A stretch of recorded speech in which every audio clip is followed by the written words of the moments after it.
Broadcasting from the Unshackled studios in Melbourne. This is WilmsFront, brought to you by the unshackled.net. Now here's Tim Wilms.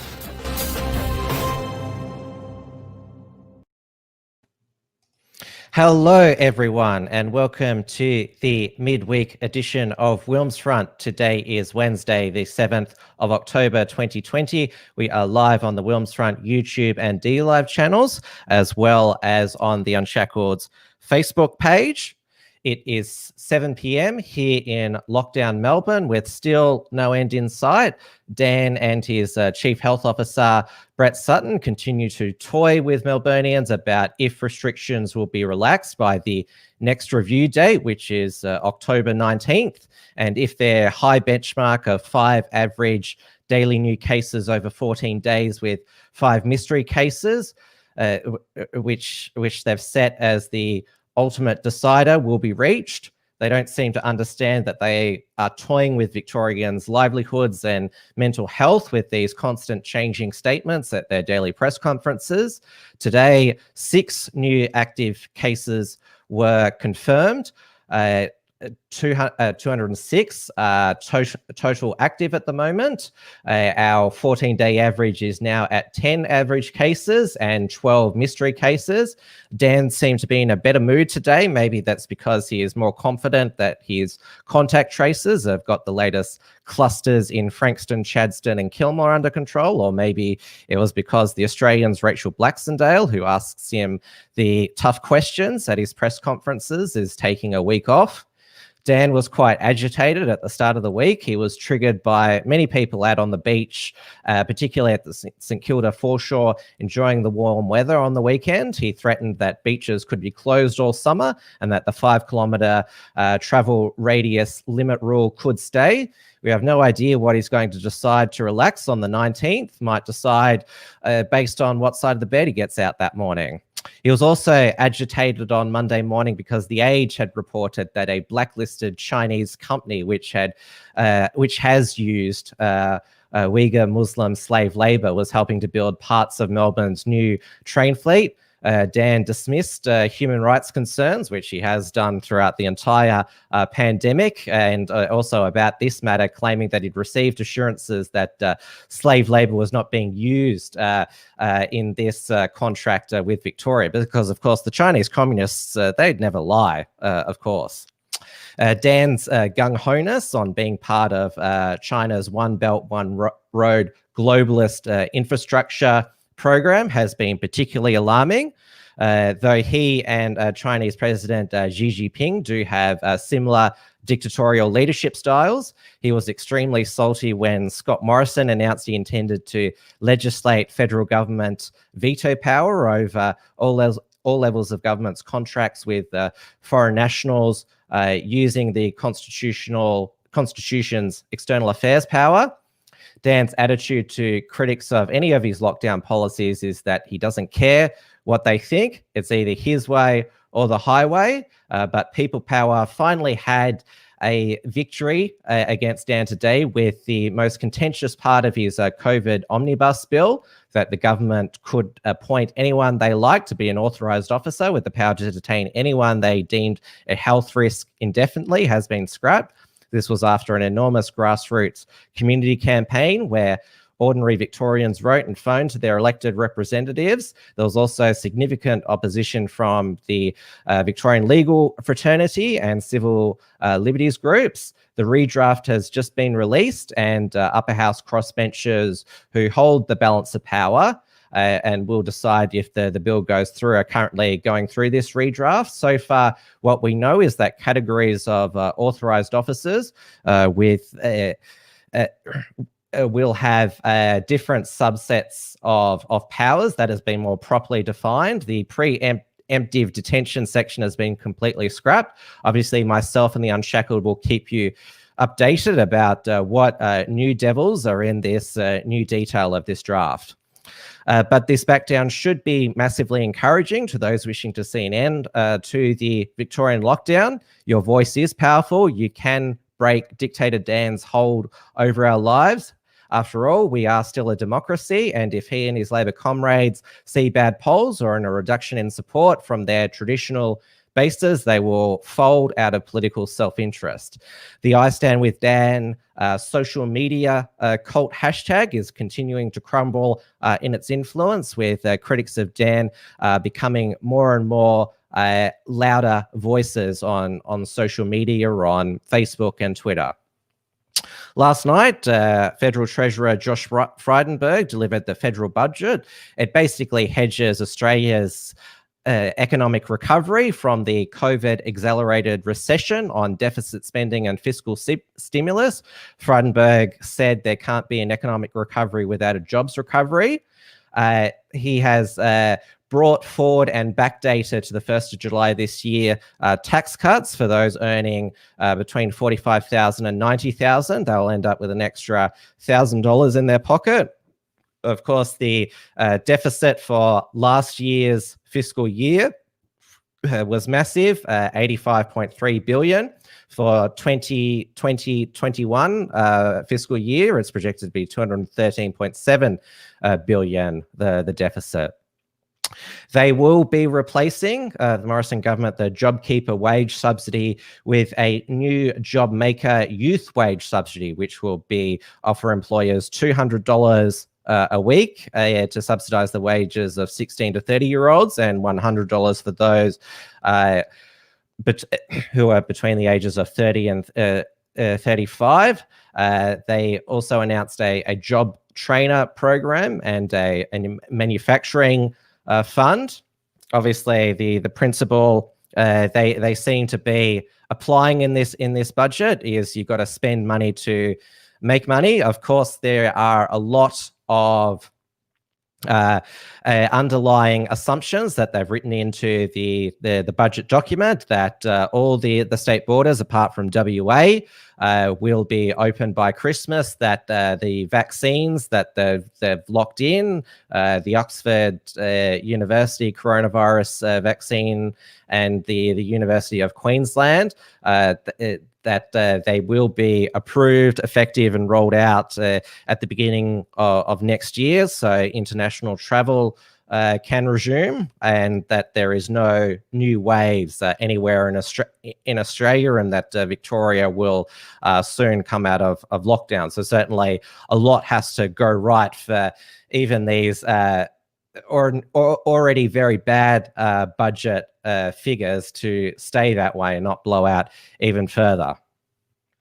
Overseas, and after President Donald Trump's diagnosis with the coronavirus last Friday night, along with his wife Melania, Trump, as a precaution, checked into the Walter Reed Medical Hospital in Washington, D.C., and he has now returned to the White House. Throughout his entire diagnosis, he only experienced mild symptoms, and while at Walter Reed, he took many drugs for treatment. He seemed well in all the video messages that he posted from the facility on social media, much better than British Prime Minister Boris Johnson looked and sounded when he was diagnosed with the coronavirus, who of course ended up in ICU.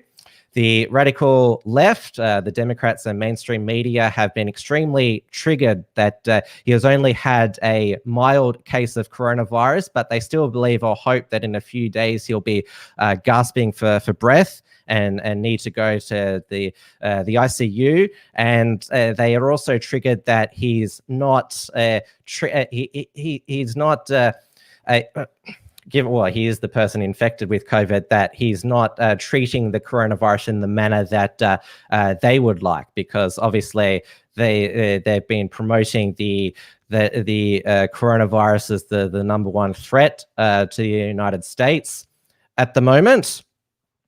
When he checked out of the hospital, Trump put up this tweet: "I'll be leaving the Great Walter Reed Medical Center today at 6:30 p.m. feeling really good. Don't be afraid of COVID. Don't let it dominate your life. We have developed under the Trump administration some really great drugs and knowledge. I feel better than I did 20 years ago." And then this tweet was actually taken down for violating Twitter rules about spreading misinformation about potential harmful information related to COVID-19. He said, flu season is coming up. Many people every year, sometimes over 100,000, and despite the vaccine, die from the flu. Are we going to close down our country? No, we have learned to live with it, just like we are learning to live with COVID. In most populations, far less lethal, because obviously Northern Hemisphere, they're going into their winter season, where obviously flu-like viruses such as the coronavirus become more prevalent, more infectious, spread throughout the community. I talked about how the UK are going down what I call the Melbourne model, going into a second lockdown, and so is the city of New York, with Mayor Bill de Blasio locking down 7 neighborhoods in New York City.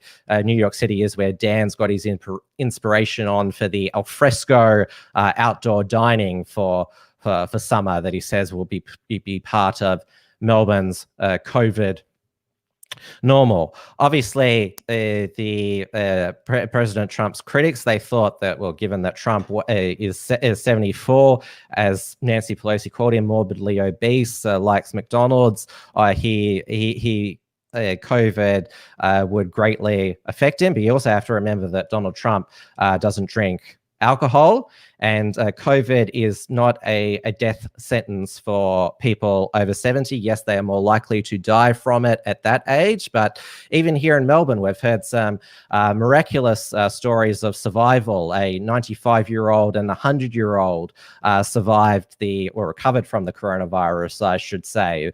So yes, it is a more deadlier, more serious than the flu, but it's not a death sentence, especially not for the young, and a lot of the time not even for the very old. There's has a over 90% recovery rate for most demographics.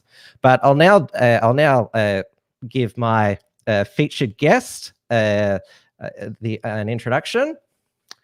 So Dan's excuse for the suppression of human rights during the coronavirus lockdown is that it's about protecting human life. But this is coming from the man who, as health minister in 2009, passed the world's most deadly abortion laws, allowing babies to be killed up until birth.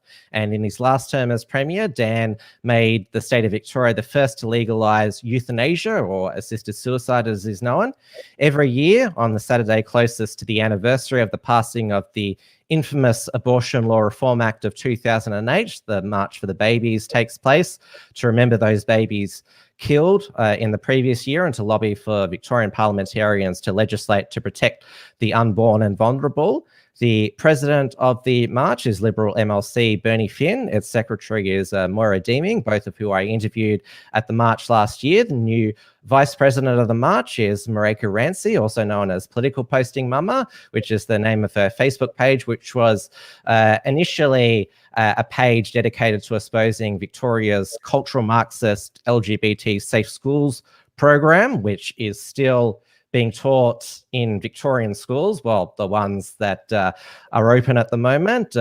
Marike was also part of the No campaign during the marriage law postal survey in 2017. She also campaigned for the Liberal Party, who promised to scrap the Safe Schools program at the 2018 Victorian state election. This year, she has become both a written and video contributor to the Good Source News website. To be COVID restriction compliant, this year's March for the Babies is a virtual one on Facebook. And Marike joins me as my guest tonight. Welcome to WilmsFront.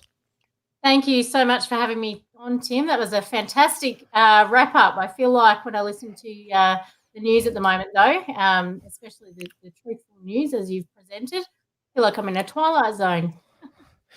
It's been extremely, I would say, grim and surreal 2020 in Victoria. I mean, you and I, we feel knowing what Dictator Dan was all about many years before, but now it's on display for all Victorians to see, because obviously most of them are locked in their homes still, only allowed to leave out for the essential reasons and have to wear a face mask whenever they leave the house. Yeah. I mean, like you said, I think you and I have been reporting on this for a while, and I guess I suspected it was coming, but to have it actually here and to actually have so quickly lost our freedoms and to be sitting in this environment in Victoria, the being talked about across the world with what's going on, it is still quite surreal, and you kind of can't prepare for it. It's an amazing experience, and not one I'm enjoying like most other Victorians. Well, you've got 4 school-aged children. You've got 2 dogs and 5 chickens. So obviously, it would be very noisy around the home constantly, because, well, children, dogs, and chickens, they all have an abundance of energy. I think at our age, we wish that we had that energy. So how's 2020 been in the Rancie household? Yeah. Oh, wow. It's been crazy. You forgot to mention a husband in there as well. So, yeah. Is he around the house, or is he had to work from home?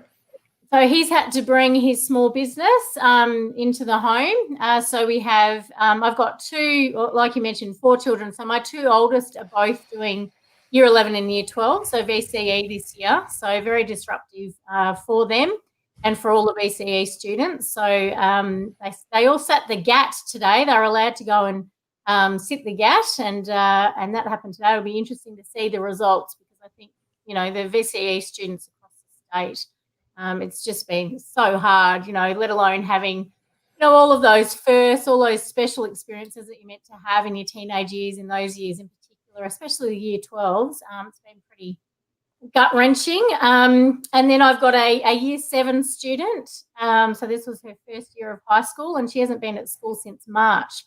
So they only announced yesterday, or maybe a couple of days ago, on Monday, sorry, that they were going back to school on Monday, but they'll all be wearing masks. So from 12 and up, which I'm obviously very uncomfortable with. And then I've got a preschooler who's going to go to school full time and who's barely been at kinder. So he's just gone back to kinder as well.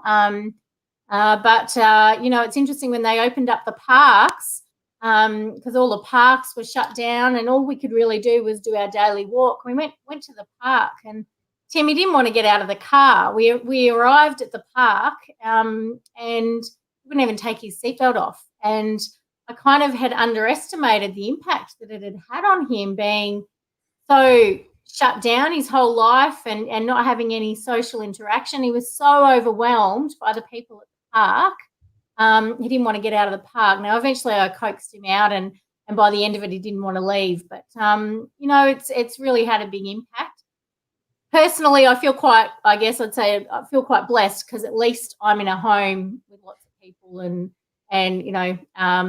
lots of affection and hugs, and we can support each other. And it's certainly been tense and busy, but we are, a family like ours is painfully aware of those who are on their own. So I don't want to complain too much, but and I won't go into the details with my children, but some of them have had some very, very significant mental health issues, and one of my kids has lost 2 friends to suicide.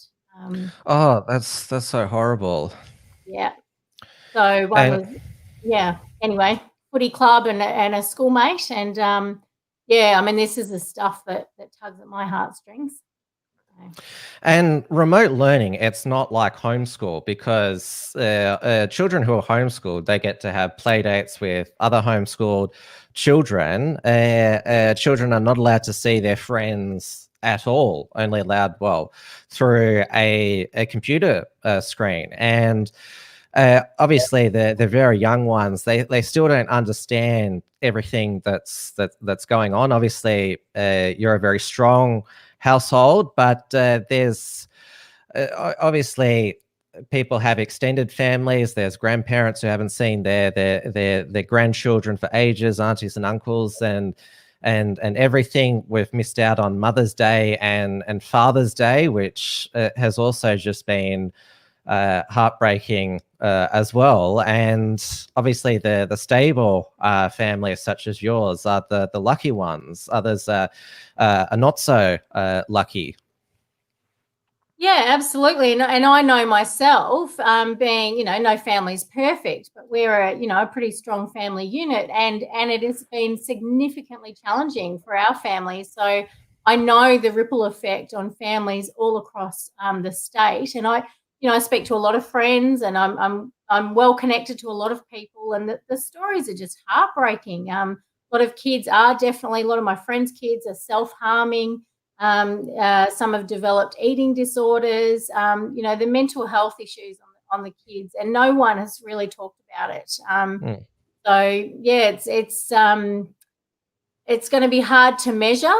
In fact, I actually, one of my kids had to have some surgery, and they only just opened that up, so just tonsils out. But this child had to have a COVID test done, and I was really glad that it's all happened before this omnibus bill, which I think we'll talk about at some stage. But she got the test done, and we were actually talking about one of the testers was actually a midwife, and we got talking, and she expressed one of the concerns that they've had as a midwife is that a lot of the babies that have been born in this time period, they've got these mothers who are so terrified because we're in such a fear culture and the propaganda is so strong and thick. And new mothers are particularly anxious, but these mums are wearing masks around their babies all the time because they're scared of giving them coronavirus despite not having it, just in case they do. Now, attachment in babies happens through interacting. I mean, this is something you're taught as a new mum, but it happens through that interacting and engaging and them seeing your facial expressions and mimicking and mirroring. And there's a limited time where healthy attachment can actually happen. And she mentioned the fact that some of these babies are just so distraught and they're terrified and they're showing symptoms and signs of attachment disorder because they haven't attached, through having their mothers, only seeing this. It's almost like a mother who has significant post-natal depression and their face shuts down and they're not, you see it happen. But yeah, they've basically inadvertently disrupted the attachment process with mothers and babies. I hadn't even thought of that. But yeah, just all of these ripple effects that are happening in Victoria that it's just devastating. And also, I've heard stories of fathers not being able to be present for the birth of their child, being denied visits to the hospital because of COVID. Obviously, I'm not sure if your husband was there holding your hand during the birth of your 4 children, but that's a common thing that the mother squeezes the father's hand during contractions, and it's just a bigger experience for the father as well to witness the birth of their child as it is for the mother, and that it's being basically because a lot of it's not always a decree from Dan, it's the policy of the hospital as well, and that is also just as heartbreaking that there's just this blanket a single focus that it denies these precious moments. Absolutely, let alone weddings and funerals and talking about the fathers. I know of, I've got friends who are single mums and the fathers live interstate. They haven't physically seen their children since March because the borders are closed. It's huge. The impact that it's having on so many people in so many different areas. And yet, as we know, all we get from the media is COVID, and the 101-year-old that's passed away from COVID. Well, hashtag gone too soon. I mean, the government are actually trying to, they've gone from flatten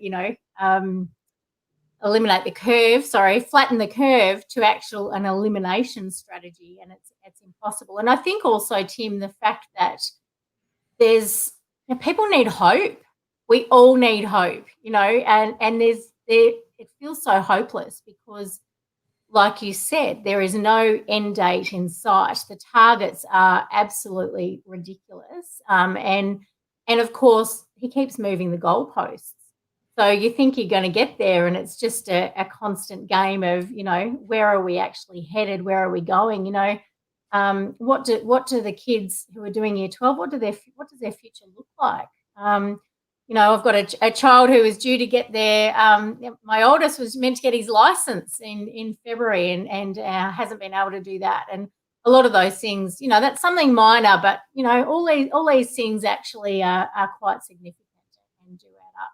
And, it's just this constant fear narrative and fear focus on COVID and the propaganda and the fact that, you do have these mothers who are genuinely terrified means that their propaganda campaign has been incredibly successful. And I'm not saying I'm with you. I'm not saying there isn't a virus. I always clarify with that. It's not an either or. But I think the modelling, initially no one really knew. I know myself, I didn't really know, but the modelling has proven to be incorrect, and that's good. That's great news and should be celebrated. It doesn't, millions of people haven't died or been wiped out from the Spanish flu. And then the counter argument to that is, that's because they've locked us in our houses, which, there's, as you would know, plenty of evidence that lockdowns don't work. And in fact, what's the death count going to be? No one will tell you on the news, but, from things like, I've got a GP I know whose specialty is in skin cancer and has said that people are not coming to the doctor to get their skin cancers checked. By the time they get there, it's become something, very sinister. And just, go on and on with the concerns around this. Well, we won't know what the lockdown death toll is until next year or the year after, because there's going to be, as you've just been describing, ongoing mental effects from, and especially going from the first lockdown, which was sort of a bit of a novelty thing, because it was something that hadn't happened before, and we don't know much about this virus because communist China's hiding a lot of things, but we opened up a little bit for about 5 weeks, and then going into the second lockdown, that's when the psychological issues started, that we thought we were through it, and then after lockdown again, then of course it went to stage 4. The masks, it's much worse than the first time, and also dragging on as well. And now Europe and North America, they're I call it the Melbourne model, starting to implement that. Yeah, absolutely. And like you said, I think when it first happened, it was actually, you had people baking sourdough bread. I did it myself, and getting on TikTok with our kids. And I think actually, one of the positives, and I still think this when we do eventually, this will not last forever. Nothing does. But when things eventually shift, the reset that's happened has, I'm someone who always tries to look at the positives too. There's been a big reset. We live in this world that is just, it was so quick and only getting quicker and quicker and quicker. We're all like rats on a treadmill, going faster and faster. Information overloads, go. And it was this forced shutdown, where we just all had to, get in our pajamas and hang out on the couch and watch Netflix. Well, I've cancelled Netflix, but, at the time because of that movie. But anyway, yeah, so you're right, I think. And then you had all the Stay Home Save Lives crew. We stand with Dan. People wear your masks, stay home. So, they're very, very aggressive and vicious, because they really did believe all over the internet that all we had to do was just behave and be good, and it was all going to go away. I'll be honest, I knew from the start, and I actually went very, very quiet on my social media. I kind of disappeared for a little bit. I needed a break anyway, and I thought it was a perfect opportunity. But I was talking with some of my friends and about the fact that there was probably 2 years ago at Christmas, 2.5 years ago at Christmas time, and I was sitting on the couch. We're all having great fun, and of course, as you mentioned, Tim, we had both become aware of what was going on, and we were, trying to get the word out and the message out. And I was looking at policy, and I was just looking at where this was going, and the fact that freedoms were just slowly being taken. And there was just such this, vicious attack, and everyone was asleep. And I was sitting on the couch with my friends. We're having a great night, and I start talking politics, as I do. And I said to them, we're going to lose our freedoms. We're going to, I'm really scared we're going to become quite a communist state, if not communist country. And they looked at me like I was a loony. They, I saw them looking around at each other. Let's change the subject. I mean, it probably did put a dampener on the night, let's be honest. But they really didn't have any idea of what was coming, which, who could predict this? And it was only because, like you mentioned, safe schools and programs like that, I'd started to myself start to look at policy. But still, the fact that we're actually here and our freedoms are gone, and, freedoms taken this readily and this easily are rarely given back as easily or as readily. That's just history. You just got to open up a history book. You've just got to look in any other country. And the fact that people in our country, it's like that frog in boiling water. We're now cooking, we're boiling, but people didn't realise. I just don't see it turning around without a fight. Even the Washington Post, which is, of course, is a liberal US paper, referred to Dan Andrews as a coronavirus dictator. And I think it was first Bernie Finn who coined the name Dictator Dan, and it's obviously more and more people are openly referring to him as that. So it's that obviously Bernie could see, well, he's in the building with Dan and his colleagues a lot of the time, and so seeing them on the front line. But it's like you were saying, people are only realizing it now. And I think back to last year, it's like, wow, I could come and go from the house as I please. I could say go to 7-Eleven at 4 o'clock in the morning, get some milk if I wanted to, or anything. I didn't have to wear a mask or anything like that. And that's all been taken away now. Yeah, gone. And we all just, retreated to our homes, and we do what we're told. I mean, I am someone who's a law-abiding citizen. I believe in good governance and law and order. I'm certainly not an anarchist, but it's terrifying. They've created through, I believe, a lot of propaganda. These fear narratives, and the fines are massive, and dobbing your neighbour. It's just, it's incredible how it's happened. I'm a fighter. It's just my nature, especially that's been me all along, because I'm a mum. I want my kids to have a future. I want them to be safe and protected. I believe that in live and let live. Keep out of our families' lives and keep out of our lives, and everyone else do it as they please within reason, But that's where the fight started for me. But to get to this point and, fighting for years and years and years, I've come to realise that it's going to take a massive, massive turnaround for many, many people. And I'm actually hopeful that he's going to continue to push so hard that he's going to create activists like you and I are, because it's only when it becomes personal, isn't it? And you start to think, oh, hang on a minute. Well, I've noticed just throughout this year with the anti-lockdown movement, obviously there's they all come from different political backgrounds. Some have sort of more outlandish views than others, but they're all people who are not engaged with politics last year. They were just living their lives, but as it was put to me, politics found them, and so their lives were turned upside down. And so there's so many new organizations as well popping up, such as Reignite Democracy Australia, Victoria Forward, Change Victoria. The list it goes on. And I mentioned, I keep mentioning the shift in social media. So many Dictator Dan groups on Facebook. Everyone's making mocking videos and memes about him, and also, as she's called now, Palachuk. So I'm definitely noticing a shift. And when this shift is happening on a platform such as Facebook and Twitter, even the I Stand With Dan tag is now being used ironically.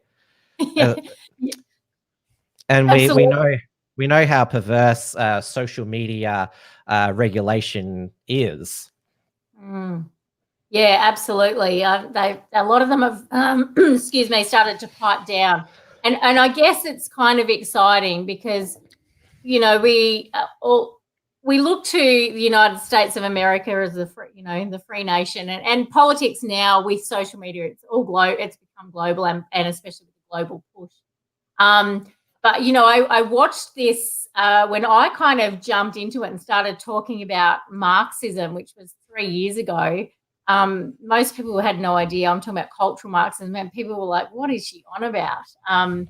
And now most people realise just how entrenched it is. But I had already started kind of following American politics, and I'd seen a real culture shift and this rising of citizen journalists, and that's kind of what inspired me to start my own social media page, because I didn't want to post on my own personal page, ironically, and have my friends, you know, who didn't share my views. And so I created this Political Posting Mumma page, and obviously the rest is history there. But yeah, ultimately what was exciting for me was watching before the politicians can come in, there has to actually be a culture war. There has to be a shift in the culture, because they're there to represent their electorate. That's a politician's job.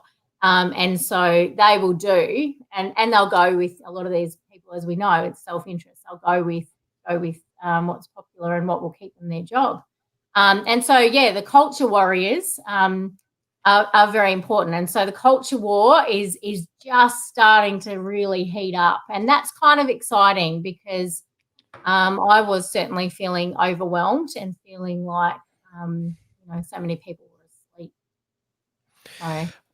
A lot of Victorians, both in their daily lives and online, are experiencing what you did when you first started speaking out against the Safe Schools program in 2017. It seems that 2020 online, it's become the peak toxicity, with, obviously, we've talked about the I Stand With Dan people, the relentless bullying, abuse of those who just even dare question Dan. I'm not sure if you saw, it was in the Guardian of all places, the online trolling and death and rape threats against the Australians, Rachel Blacksendale, other female journalists such as Alex White and Gabriella Power have copped it. And 2020 social media toxicity started extremely tragically with the death of Wilson Gavin, which I know that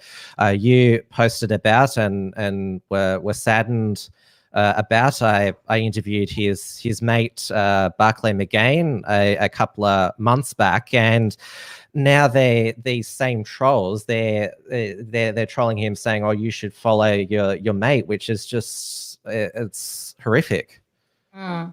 Yeah. So my history is, I actually I came from the left. I grew up in a leftist family, and we had always had the age in our home, and I was indoctrinated that way. I would have called myself a social justice warrior. And I really, really, I got my information from the project and Channel 10, 9 and 7, like most people do. And I just hadn't thought about it.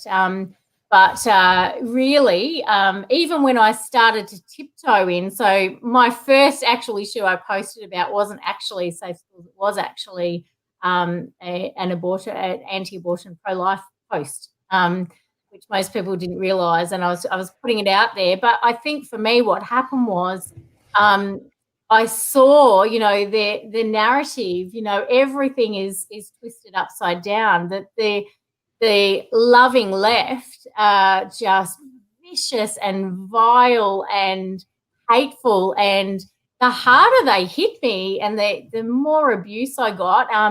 This is the hashtag Me Too crew. And I was being sent all kinds of really porn and sexually explicit details. I was threatening to, rape my children, and it was so vicious. And the harder they pushed, and they exposed themselves. And I think that's what's happened in America, they've just gone too far, and they're too vicious, and their narrative, you can't take the high moral ground when you're spitting venom and you're just being so disgusting. And they particularly, towards women. I mean, that exposes and children, and that shows their hand, doesn't it, quite quickly. But I think that's the point, is that you can't actually have the high moral ground when you're behaving in that way. You can't say that you're all for an anti-bullying program when you're the biggest bullies around, and you can't talk about being the liberal left, as they're labelled, in America. All for let's just be peace, love, and mung beans and free. When you're actually trying to remove everyone else's freedoms along the way. So they just actually have exposed themselves and continue to expose themselves, and it's just despicable, the online stuff. And the fact that the censorship, as you mentioned, there's no censorship, there's no recourse for someone like me who got I was doxxed, I had death threats, I was having our address posted online with my children here was terrifying, and I went to the police and was told, if you don't like it, stop your activism. There's just no recourse. And so, I feel for people like Rachel Blacksandale. I encourage everyone I think someone set up a support page. Yes, We Stand With Rachel, which has already got, at last count, 4,000 members just in 48 hours, which is incredible. Brilliant. And you can't underestimate, though, as loud and as vicious as the trolls are and these activists, they actually are. They're not. The silent majority is true. I genuinely believe it's true. And these activists aren't. There's not a massive amount. It's just they recreate, and the ones that are really hardcore and hateful and spewing out that hate. But what the other side gives you is that encouragement and that gentle support. And that cannot be underestimated. I mean, as loud and as yuck as the trolling was for me, and I'm sure you've experienced this, you get so much encouragement and so much support because people want someone to speak up, and people find their own courage. And I've watched other people now. I mean, it's so encouraging to see, other mums like me getting on and posting their political content, and that's what's got to happen, and it's going to get bigger and bigger and bigger. And there's got to be pendulums always. If they don't swing back, they get pushed back. So people have to suffer, I think, for it to turn around. One of your first articles for The Good Source was basically a summary of your previous 3 years of activism. As you said, you deactivated your Facebook page during the pandemic, but you talked about obviously a lot of the things that had happened to you over that 3 years, including, was that, I think you counted 8 Facebook pages that were dedicated to, well, in their view, correcting your misinformation. That's what they said they were about. Yep. Yeah, absolutely. That was so amazing to actually see. I couldn't believe, here I am, just a mum posting my view. And the way I conduct myself is if I disagree with something or I don't like something, I scroll on. But yeah, there was one, I won't name them because every time I name them, they kind of No, don't. No, I won't. I won't send them any followers. But I mean, look, they haven't really grown in number, but they're the most vile, vicious people. And I remember at one stage, someone, I wouldn't go on there. People would send me screenshots, and I'm like, please don't. I don't want to know. But they were talking about my 5-year-old's teeth and how he needed. Just who are these people? But actually, I've been informed that, in fact, a lot of the people are actually belong to the Liberal Party.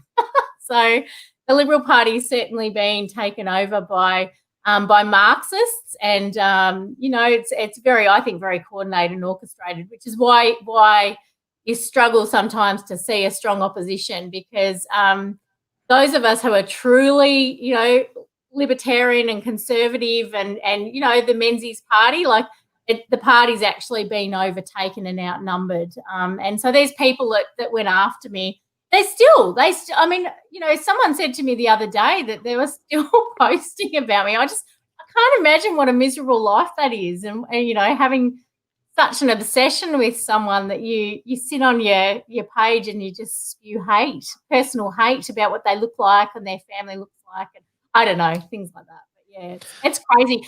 And so I guess my encouragement to people is push through, just push through. It's actually, wear it as a badge of honor, because if you are actually, causing a ripple and a stir, it's good, because for all the haters out there, you're going to have hundreds of thousands more who are actually, they may not say anything, but they're certainly supporting you quietly. You mentioned here that you were kicked out of the fake conservative faction in the Liberal Party, that you'd spent 2 years volunteering your time. And there was a recent 60 Minutes expose which talked about branch stacking in the Victorian Liberal Party. It was centred on Marcus Bastian, who I actually went to school with when he was at the Peninsula School, which is a fun fact. He finished his year 12 at Brighton Grammar, so he's always referred to as a Brighton Grammar alumni. And most of the what was in that 60 Minutes piece, it was stuff that you already knew, I already knew. The only different thing about it is they had all those secret recordings of him with Michael Suka, and also your Mormon church was mentioned about, or it focused on branch stacking on the Mornington Peninsula. So do you want to sort of dissect, first, your experience in the context of that story? Yeah, sure. So, I mean, ultimately, like I said, I didn't even really know who to vote for. And it was right when Safe Schools had kind of affected my kids, and I was invited to a barbecue and organised by some friends, and had a member of parliament turn up, and this is totally within the bounds of appropriateness, because if they're in your area, it's up to a member of parliament to recruit people. So no problem with actually recruiting. And so I had never thought about joining a political party. And I was convinced, because I thought, you know what, it all comes down to how many, we see now with the votes, we're all trying to lobby. It just comes down to how many votes there are in Parliament, and you want to make sure that the side that you value and believe in and, has more votes, because then it's an ongoing thing. We can see at the moment democracy being slowly deconstructed using the democratic process, because he who holds the numbers, or they who hold the numbers in the building is the one who passes legislation. So I was very, very convinced to actually get involved. And I really liked this member of parliament. I'm not going to name any names. I've already been sued once, so I certainly will be careful there. But I decided from that moment on that it made sense to actually politically wake people up. I had no intention of being involved or, becoming a politician. I'm not someone who can toe a party line anyway.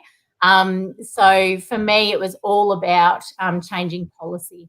And so I guess there were people that saw opportunity and corrupted what was actually a very genuine process. It began as a genuine process of actually just encouraging people to get involved and get engaged in the political process. And I'm still passionate about it. Doesn't matter what party you join. I think the narrative that we were told was that ultimately, there's a much more democratic, and I felt like I aligned more with the Liberal Party values that I Googled. I'm not saying they necessarily represent them, but basically I got really excited and I just invited lots and lots of people. And the promise was given, though, and this is where things fall down, Tim, is that nothing is actually quick and easy. So if people do join up to a political party, you've got to go in with your own 2 feet and you've got to actually do your research, and you have to recognise the fact that politicians lie. And a lot of good people were just unaware about how sinister and grubby politics is, which is why I think most good people avoid it. It tends to draw people who, love power. Obviously there are exceptions.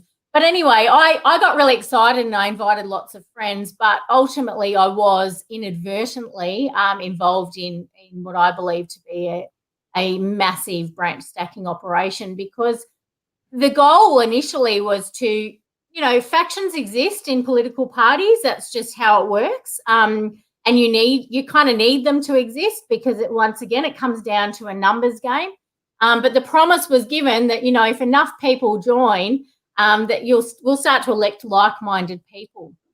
And when I saw that this wasn't happening, and I think there was 11 different votes where this new faction held the balance of power, and they put in people who did not represent any of the views or values, that we had been, I guess, recruited on, and the recruitment was around things like repealing abortion laws, making sure that doctors get to conscientiously object, removal of safe schools, the Safe Schools program, at the time, same-sex marriage, so you were kind of recruiting into conservative places. But, I was never paid a cent.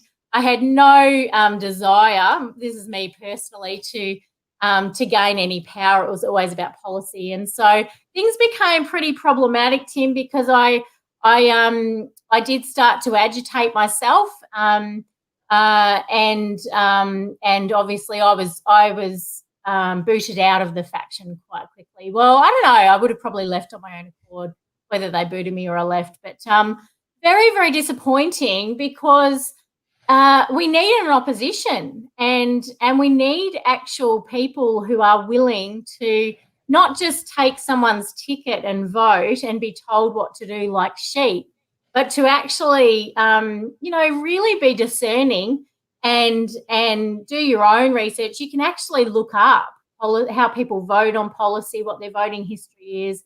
And so, so I've certainly pulled away from partisan politics. I'm still there to turn up in my local area to have a vote, but ultimately, it's just such a grubby mess. And that 60 Minutes expose, I think what they were doing was basically trying to counteract, the one on Daniel Andrews and with Somyurek and Somyurek, branch stacking, and no one wins, because Somyurek, from what I know, was a much more,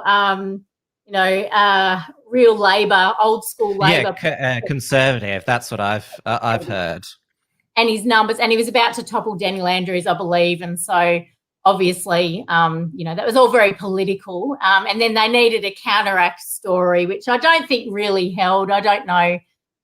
We had, Brighton grammar boy picking his nose or whatever, but as far as the story, but at the end of the day, the children lose out, the mums and dads lose out, because we need to actually make sure that things are done properly and with integrity. And maybe I'm an idealist, but that wasn't my experience. And also the hate that I received from members of the Liberal Party. Most of the most extreme hate came from this party that I was in, trying to basically try and do good, and fight the opposition, not within within ourselves. So yeah, that's basically a summary. Of my experience, and ultimately, I'm still encouraging of people to get involved in a political party, good people, because that's what the activists have done. If you want to make change, you have to have the numbers, but do it with your eyes open, and don't do it thinking that someone else is going to make all the decisions for you and change it and be the great white hope or whatever. I noticed that the Liberal Party, they've launched a new recruitment campaign. Basically, if you want to get rid of Dictator Dan, then join the Liberal Party. I've been a political junkie for all of my adult life, so I know how brutal party politics is. And even though there is lots of bullying and backstabbing, some people do it because they do have an overarching philosophical goal, but obviously there's a lot of machinations, Machiavellian going on. And obviously you going from just being an ordinary mum into a political party. Yeah. But yeah, you've got to be as tough as nails to be in politics, also in activism and the media as well. Yeah, absolutely. And you referenced it just before, and it's also in your article that you were sued and had to settle out of court for 100,000, and I'll just refer to this Cauldron Pool article here. This is by Rod Lampard. This was in July last year. I'll just go to the bit here. So you had to settle based on third-party comments that were below a post that you'd made about this minus 18 employee or volunteer. I'm not sure how much you're allowed to say here, but that was basically it. And you found these sort of photos of these minus 18 members online and posted them on your page. And the argument was at the time, or that you'd incited these comments and not deleted them. Yeah. So as part of my settlement, I actually can't talk about it. So anyone can find information online. It seemed the other side were able to feed out information. So there are certainly articles online, but my warning to everybody is be very, very careful online, because especially if you publish a page yourself, because you are actually responsible not for just what you say, but for the comments underneath. You're seen as a publisher. So if someone wants to sue you, they could go after Facebook, who are obviously publishing and have, lots and lots of people there to actually remove comments if you report a comment. So they could technically go after Facebook. They could go after the individual who's made the comment, or they have the option to go after the person who's created the post, because you're seen as a publisher as well.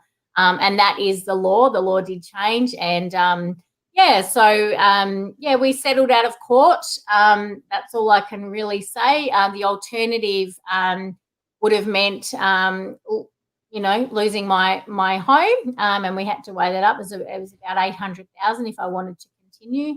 We live out in the burbs. I think they thought we were pretty rich because, we've hit midlife. We've worked very, very hard. We've been good savers. And I posted a photo of my beautiful kitchen, which is on my page, which I waited my whole life for, and we'd put in our kitchen. And also my husband had bought a Mustang. So be careful what you post on Facebook.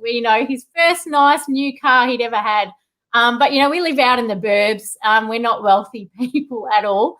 It was a pretty hurtful experience.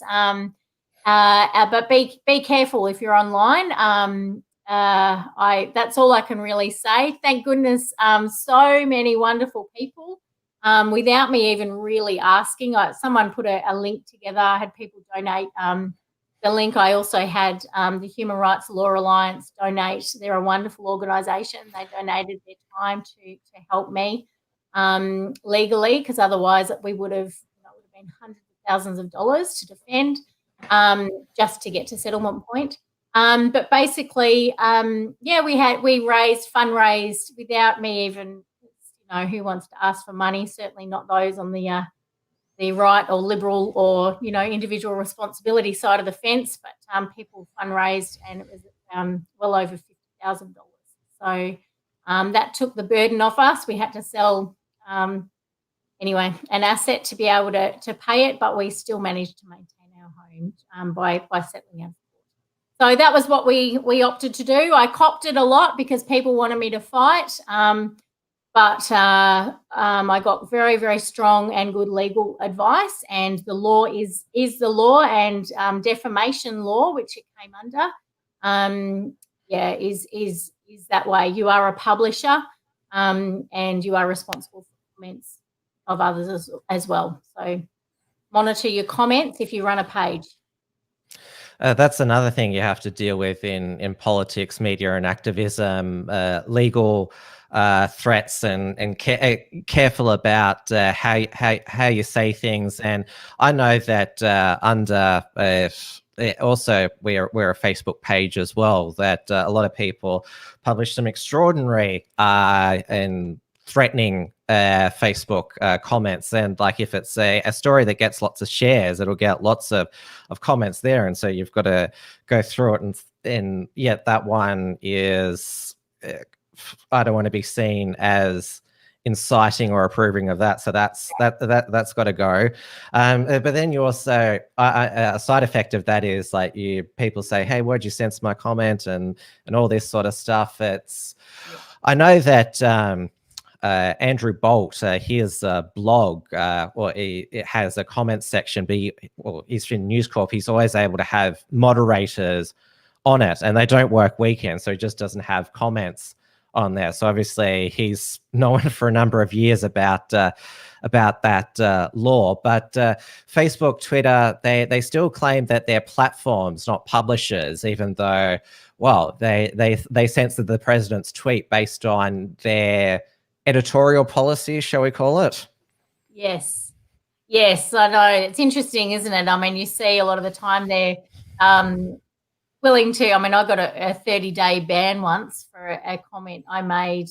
I won't actually share it because they might ban you, Tim. But it was a word that was used for something else, and anyway, 30-day ban for something very minor. And they're very, very quick to censor people like us who go against the narrative, but, are able to. There's no censorship when it comes to, the pro-pedophilia pages. You can put a report in, and there's many examples of this where you put the movement's now called minor attracted. And those groups, they're actually disturbingly real. They're open, yet we just had in the past 24 hours Facebook make a decision to take down all the QAnon groups. I don't believe in that Q conspiracy theory, but I certainly overall think that drawing attention to child sex trafficking or pedophile rings, that's a good thing. But we've seen Facebook shut down such groups against child trafficking and even leftist activists openly mocking those concerned about such rings and trafficking going on, which is just extraordinary. Absolutely, yeah. It's the hypocrisy is just it's so apparent, and they keep revealing themselves and showing their partisan side. But yeah, the fact that these, I mean, I've put in reports and it's come back. It doesn't go against community standards, I saw actually, I think it was a post from the one of my mates, we'll call Clementine Ford. She loves me and the feeling's mutual. She put a post up calling Miranda Devine the C word. There's nothing happens. You can get on and abuse and that's very defamatory. But there seems to be no recourse for one side of the fence, and so. Yeah, but look, they continue to show themselves, and I think the harder people push, they create activists. You want to silence someone on social media, they're going to come back really ticked off and come back louder, hopefully. But yeah, it's quite scary, and scary to think that they can silence the leader of the free world on Twitter. Who are these people? They have way too much power. Oh, well, their new thing is calling, well, for example, their most prominent fact check is that there's no evidence that the coronavirus was bioengineered, and they post about three fact checks, and they say, they're fact checked by the Independent International Fact Checking Network. Well, who decides that they're independent, and the fact that they're international, why does that make them any more credible? But they post multiple debunking links. Like we have to be absolutely sure that you do not, and because they even censored Tucker Carlson talking to that Chinese scientist when she was talking about it. Yeah. It's like, oh no, us independent fact checkers, we know more than her personal experience. Yeah, absolutely. On my latest article, actually, was ABC, you are fake news. So last Friday, I was on the way home from kinder drop-off. My son had finally been able to get back to kinder after so long, and my friend texted me. I'll bring it up. Yeah, and my friend, this is kind of how the article starts. My friend texted me and said, "You're in the ABC article. I'm assuming you've seen it." And my little line there is, "No, I haven't, because I don't read anything from the ABC." But, as I went on to read this article, same kind of thing that you've mentioned, factcheck.org or RMIT Fact Checkers, this association, and you go and try and find who they are, and there's no transparency. But they're fact checkers because they call themselves fact checkers, like Snopes. And there's certainly a partisan side. I mean, I mentioned the fact that here I am, a mum from the burbs, and I'm mentioned in this ABC article because of my mummy blogger post. And I'm mentioned with an ex-Prime Minister and Tony Abbott, and they also fact-checked, the leader of the free world, Trump. I thought, well, at least I'm in good company. But, yeah, who are the fact-checkers? It's crazy. And they're able to debunk them. Anyway, you can all see the link yourself. Yeah, I had a doozy in the past week because one of the new wannabe pop culture junk websites did an expose on all the things that George Christensen MP likes, including our page, and he was my guest on last week's show. And this journalist who wrote it said that Tim Wilms had been criticised for wearing a Pinochet did nothing wrong shirt. And the link to where I'd been criticised was by Australia's most prominent Antifa activist. And also I said that I'd platformed conspiracy theorists, and their source for that was themselves. That's hilarious. Left again. Yeah, I was good to get some recognition from him. Yeah, absolutely. And that's the thing. I kind of tease them in my article. I'm like, thanks for the free advertising. I used to freak out about it. Now I'm like, people are realizing, aren't they? It's fake news. You are fake news. So, yeah, interesting. I mean, it's it's like we saw the presidential debate with, which was quite an interesting debate with Trump and Biden, and all the hoo-ha about, well, you didn't condemn Proud Boys, and yet there's no discussion about Antifa, who have literally set the country on fire, burnt down businesses, killed people. It's just so unbalanced, and I guess the goal is to actually, people like us, is just continue speak as long as they let us, and allow people to see or wade their way through the hashtag fake news. Biden claimed that Antifa is just an idea. It's not an organization. Well, you could say that communism is just an idea, but it still killed 100 million people in the 20th century. Yeah, great point. I know. Yeah, it's crazy. I mean, I don't know. Have you ever come across Antifa in Victoria? That was one of my first dealings. Various assortment of them. They definitely, I would say, are quite mild compared to the ones that we see in the US. I mean, the ones in the US, they're prepared to block highways and get run over, which I don't think the ones in Australia would be. But definitely, yeah. I would say the ones here are very mediocre because they're out, what is it, in Portland, they're out rioting, setting fire to things every night, even trying to set fire to the mayor's apartment building, which is, even though he claims that he's on their side. Yeah. I mean, there really is a civil war going on there, isn't there? It's, not reported on because, of course, the other side of the agitators and the media seems so aligned with them. Not reported on as much as it should be, but whole cities being set apart and set on fire and businesses destroyed and the looting. And of course, they set up that city. I forgot what it's called now. They took hold of the city that Trump ended up bringing down. Chaz Chop in Seattle, which is it's on the US West Coast, which is that whole West Coast, Oregon, Washington State, and California. That's Victoria's on that path to those states at the moment. I think California has been in continuous lockdown since the start, unless you're holding a Black Lives Matter or BLM rally. In fact, the Californian government said that, if you're out dining in between bites, put your mask on. Yeah, yeah, I know. It's just an insane time. Like I said at the start of the show, you just feel like you're in some kind of twilight zone. Things have gone crazy. Yeah.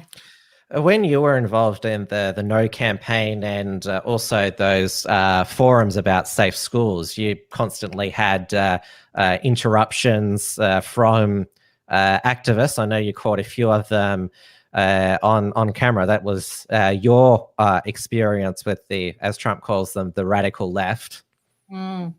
Yeah, so my very first experience, so this was before my viral video. I was trying to attend the Australian Christian Lobby had run an event in the city, and they had a professor, of medicine who had a specialty in this area. They had a few academics, and they were talking about this new program. And so I bought a ticket, and I thought I'll turn up. And when I turned up, Antifa were at the door, and they blockaded it, and they were screaming in our faces. And there was always mostly elderly people that were there worrying about their grandchildren, and they wouldn't let them in, and the police did nothing, and they were so vicious, and they were spitting and they were screaming, and and I kind of realised, I actually filmed myself, but I kind of realised then that I had a bit of a fight in me. I hate seeing injustice. That's the part that aligned and thought I was a social justice warrior. I genuinely do care about actual equality. I care about freedoms and the right for people to even if you disagree, to be able to enter a building and have free association. And so, I remember I walked out. I was the only one there, and I started, screaming at them, where's my safe space, or something ridiculous. But I'd never come across anything like it in Melbourne, and it made me pretty angry. So, there is a strong element in Victoria, but like you said, it's not as vicious certainly in the United States. But they certainly didn't like me. The first field event that I did, and I could do it at that time because nobody the local socialist and Antifa hadn't profiled me yet, but it was when Margaret Court appeared at a Liberal fundraiser in the city. It was Brad Rosewell, who's now the member for Sandringham, doing a good fight against the Omnibus bill and the Andrews government. And the local socialists turned up, including their LGBT front group, Equal Love, and was that with their chants, they'd spent like all day rehearsing them, I could tell, and then they had their big projector up, and they were at the entrance, but then they realized that people were going in a back way, so they ran there, and then they were stopped by the police. But I noticed that because they love glitter, they littered the place with glitter, and it's only supposed to be environmentalists as well. Oh, yeah.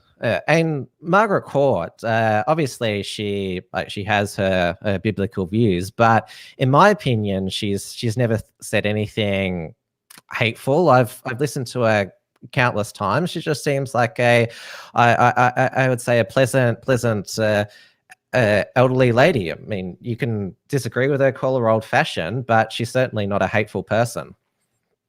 Yeah, absolutely. Yeah, old-fashioned, like you said, different generation. There's no respect for that.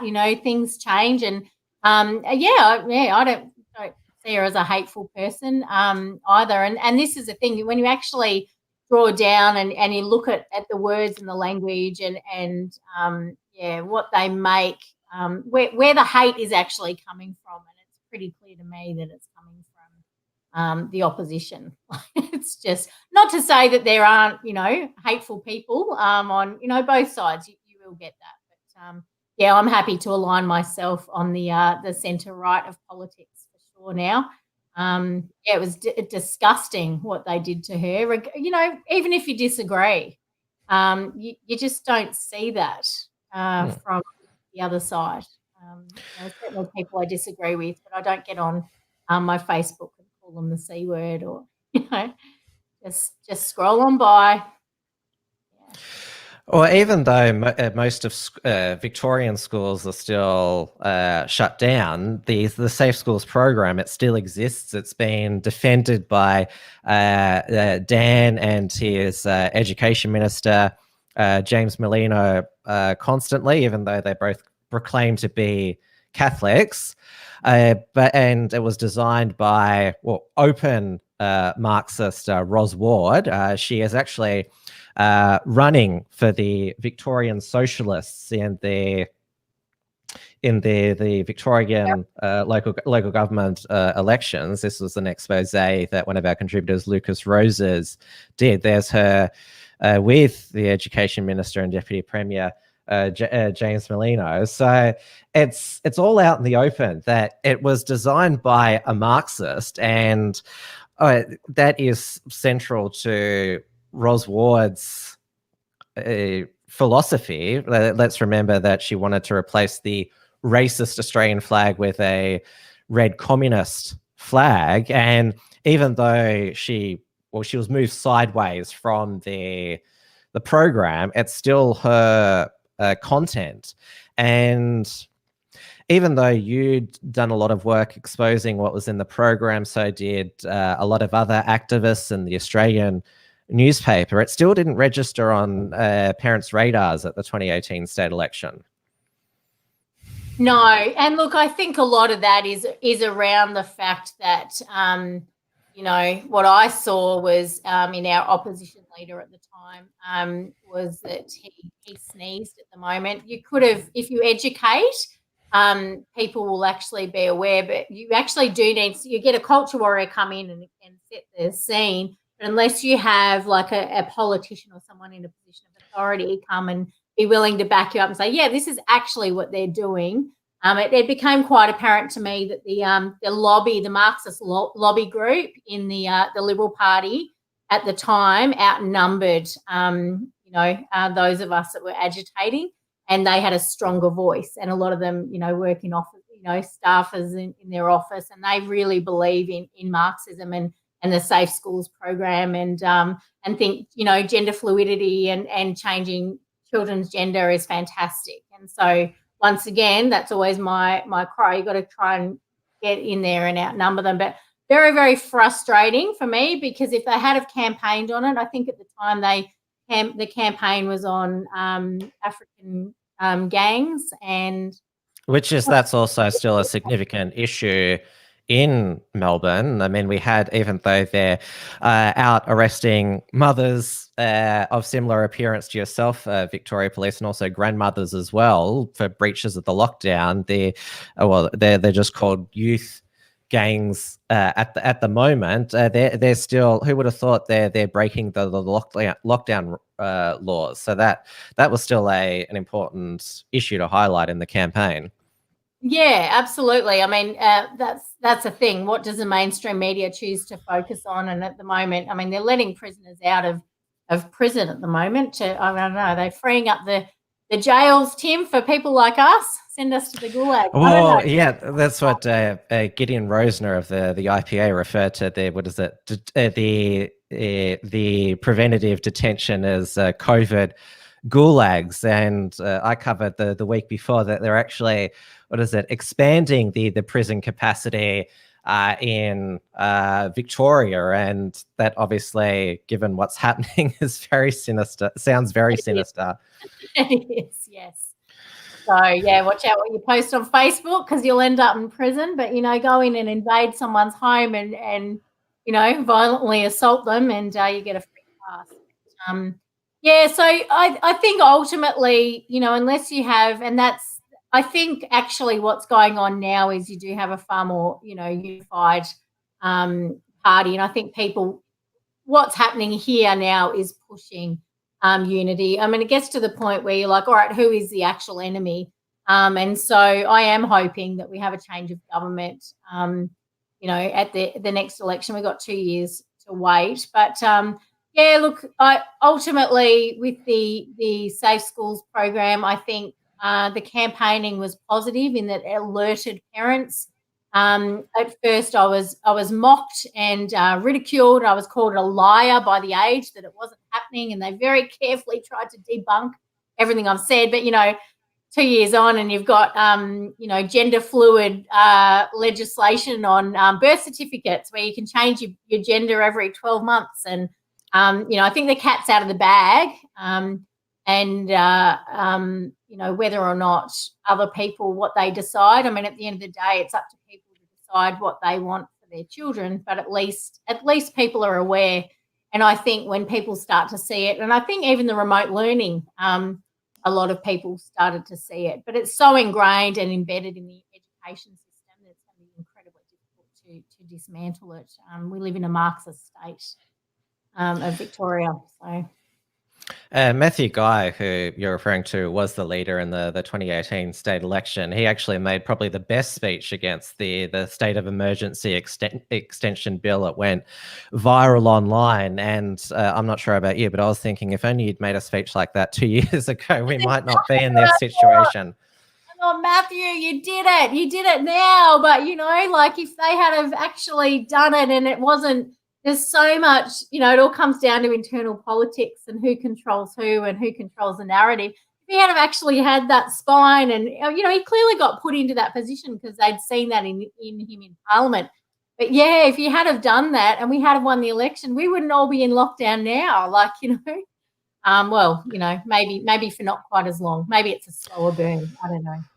Well, we saw, New South Wales, which has a Liberal national government. They're heavily influenced by the left faction of their party. But even though Gladys Berejiklian, she did a pretty hard first lockdown, she refused to buckle when you'd call it the Melbourne wave started to get into Sydney. It's like, no, we're keeping open. We're not going to mandate masks. She did ban dancing at weddings for a bit, but she's lifted that now. I thought that was quite silly. These bans on singing and dancing, I just don't quite get. But you see the difference between the two approaches. Yeah, absolutely. I mean, Daniel Andrews is a Fabian socialist, so that's where this all comes from. And it's been, the frog, like I always say, it's a frog in boiling water, and they've had these goals, and then finally they get given, an opportunity, and they go really, really hard. So his ideology is, I think, quite different. And we've got two options of who holds government at the moment, and so I always go with the better option. And there are some amazing, just so I'm not, I will be criticised for bagging out my party because toe the line, but ultimately there are some great warriors and champions. You've mentioned a couple, Bernie Finn, George Christensen, well, Nationals, but LNP, Brad Roswell, who else do I like? Matt Canavan, he's awesome. I'm going to get them all in trouble now. They'll all get trolls to their page. Amanda Stoker. There are Andrew Hasty. So as long as you've got some true freedom fighters that are in there to agitate and actually hold the line a little bit, then we have some hope. But it's hard. It's hard. Well, the way that I see it, when the governing party implements a total police state, it tends to put a firecracker up the opposition and start fighting for freedom, which is what I've noticed with the Victorian Liberal Party, because they're all doing amazingly well, even the ones that you might not agree with, such as David Davis. He's been doing a fantastic job. They're all getting out there in the media, and I would say they're definitely united. Yeah, absolutely. And that is the thing. I think, people, it's a sad fact that people actually do better under oppression. That's just the reality. It's when the heat is on, you get out of the kitchen and you get your fight on, basically. And that has what, we all have to work out that we're fighting a very real, very frightening opposition and come together. And I agree. I think, they're fighting hard. And the fact that Daniel Andrews is pushing so hard, he will actually create activists rather than just people being sleepy. I'm just talking about in the general community, people who are going to really struggle to even feed their family soon, when the money dries up, when the universal basic income or whatever it is they're handing out, when that dries up, and it will, people will literally be trying to survive to hold on to their homes and feed their family, and the fight will happen. And so I guess I got to a point very, very burnt out. I felt like I was screaming into the abyss, I had some people that get it, but ultimately we do better under oppression, and the revolution is coming and it's on its way, and that's kind of exciting because it's been a long time coming. Well, you just have to look at Poland 30 years after the end of communism, which they suffered under for 44 years. The people of Poland are like, never again are we going to allow Marxists to take over our society. And you look at the conservative, traditionalist, nationalist renaissance there. I'm not sure if you've seen some of the you can have a national pride rally there with no Antifa in sight there, and your politicians they march amongst them, and that it's incredible because they know what oppression is like. Absolutely. And you saw it in Germany, and, Germany, the people were out, no, we're not going to take it. We are not going to take it. And I think Australia's quite vulnerable, really, colonised not that long ago, and our identity is still relatively young. And we actually, people of our generation and your generation, and I don't know how old you are, Tim. I put in 30. Okay. So, your generation, my generation. We actually haven't, I've never experienced war. The worst thing that I've seen, September 11, I was pregnant with my oldest child, and that was the scariest kind of, threat. And that happened in the United States. But, ultimately I've pretty much enjoyed my freedoms, and I haven't had to fight for anything or for much. And I think that's the same for most of us in Australia. You'll see the older people agitating because they understand what's going on, but we actually haven't had to fight for our freedoms, and I just hope that we're able to put them back. That's the thing. I just don't know where this is all going, but I want my kids, I like anyone else, I want my kids to enjoy Australia that I loved and I got to enjoy, and I, always thought it was the best country in the world. But The things, doesn't it?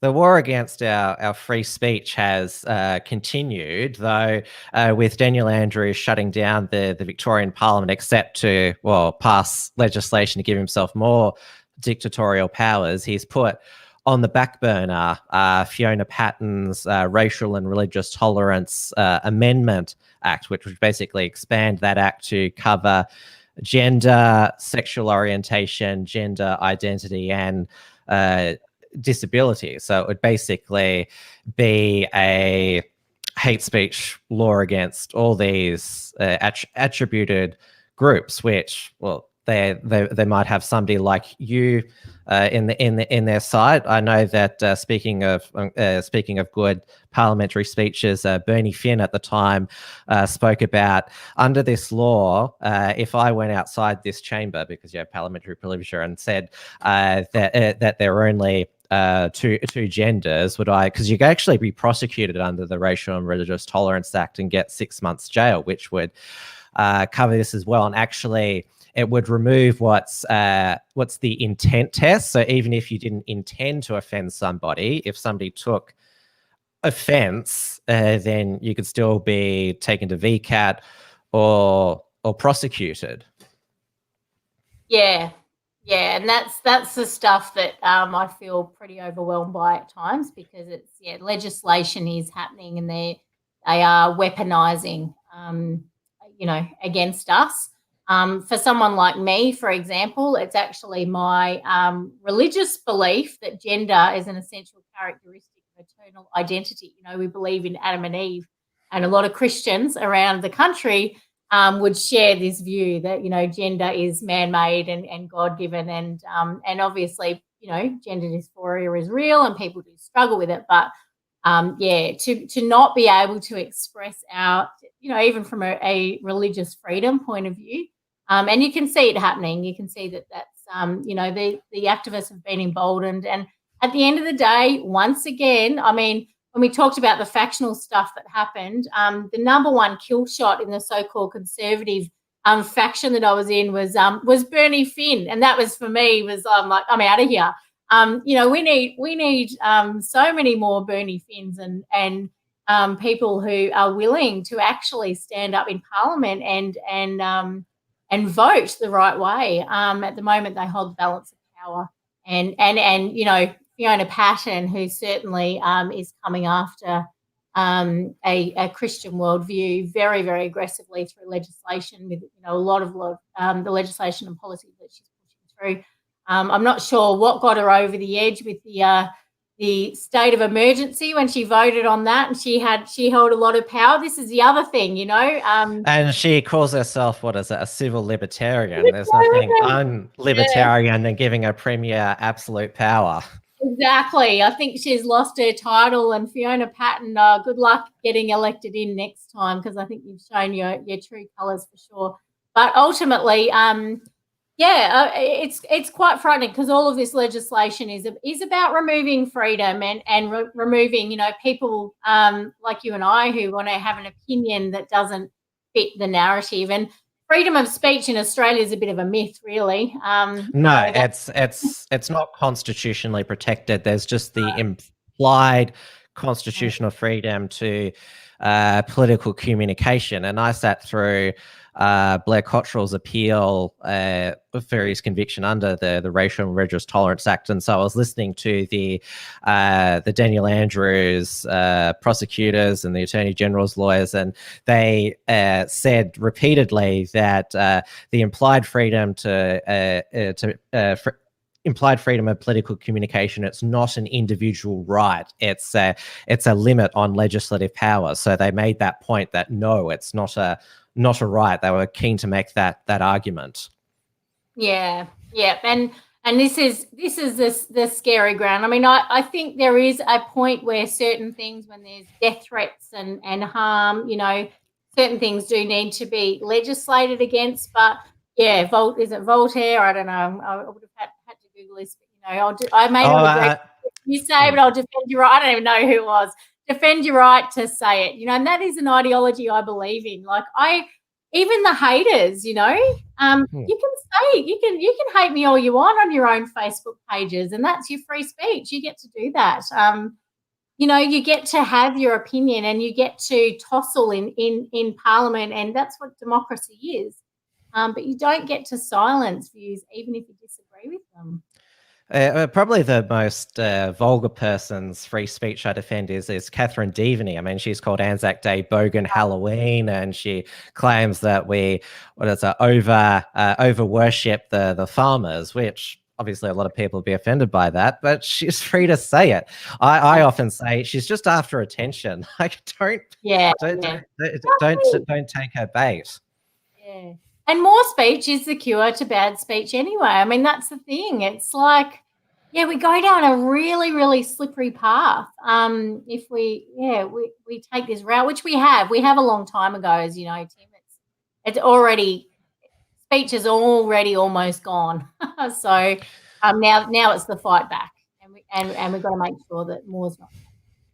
Well, other states already have, if you can believe it, either stronger hate speech or anti-discrimination laws than Victoria. Obviously, your colleague at the Good Source, Bernard Gaynor, he for years has been tormented through the litigation process by Gary Burns, who's now declared bankruptcy. But how many complaints did Gary Burns launch against Bernard? It was something ridiculous. It was crazy. I don't know the exact number. Is it 36?